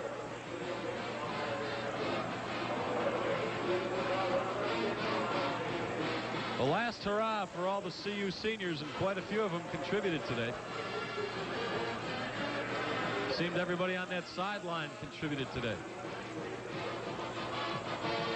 We'll get you the exact total. We do know that the Buffs went over 500 yards in total offense. Up and down the field they went against Kansas. 4 drives of 80 yards plus. Let's go down to the field now. Mark McIntosh has some final words with Coach Bill McCartney. Well, thank you, Les. Actually, we're going to give McCartney the afternoon off after the ball game. We're here with senior co-captain Ronnie Woolfolk. Your final game here at Folsom Field. Your thoughts about this victory and your career at CU? This is a great victory. I'm glad I ended it in the way it happened. I had a good career here. My senior year was kind of up and down, but I managed to hang in there. And we just won the football game, and I'm happy. You had a sack earlier today, and you did a little dance afterwards. A good way to go out in front of the hometown faithful. Good way to go out. I was saving it, for this particular game, being the last game for the seniors. And we went out there and played well today, and we got the victory. I know you've talked about it often this year that, prior to the year, an All-American preseason candidate, and you felt sometimes maybe you put a little too much pressure on yourself this year. It was a situation where I was trying to do things that I couldn't really do in terms of everybody else had to play their part. So it flowed out at the end of the season. I was able to do some things for Ronnie Woolfolk, and I did that, and hopefully it'll take me to the next level. As a team today, you guys did a great job of shutting down June Henley. We did an excellent job. He's a hell of a running back. We just came out there and stayed together defensively, and we did a hell of a job on him. I know the goal for you guys is to win out the regular season, then go to a bowl game and win that also. That's right. We want to finish up in Iowa State, hope it don't snow there again, and go out to Texas and play well. It's gone quick, 5 years, but you gave CU fans a lot of thrills here. It's been a great 5 years. I don't know what else to say. I'm very happy right now. It's a good win. All right, Ronnie, congratulations. Thank you. Ronnie Woolfolk. Oh, well, heck, and we can't ignore this guy, Charles Johnson. Your thoughts on your career and this victory? I think I had a very prosperous career here. I enjoyed it. I guess the fans enjoyed it as well. I don't complete a pass and they cheer for you. So I love playing out there on Folsom Field. I miss coming out here on Saturday afternoons, but I'm just happy we came out with a victory here so we can go on Iowa State, finish the season out, and end on a good note. The fans will want you to break a punt return today. I almost did. One on just kneeled down like in a little ball. The man went over me, and I came out and almost I was like, didn't see this one guy, and he just came and wrapped me up. Made a great play on the punt return. All right, congratulations, and good luck next week at Iowa State. Thanks. Charles Johnson, one of the other senior co-captains for the Buffs. They're celebrating a big victory over Kansas today. Back up to you guys. Thanks, Mark. CJ and Ronnie Woolfolk, their careers will continue once they're finished after the Iowa State game next week, because they most certainly will be NFL draft picks. Well, we'll come right back. We'll wrap things up from Boulder.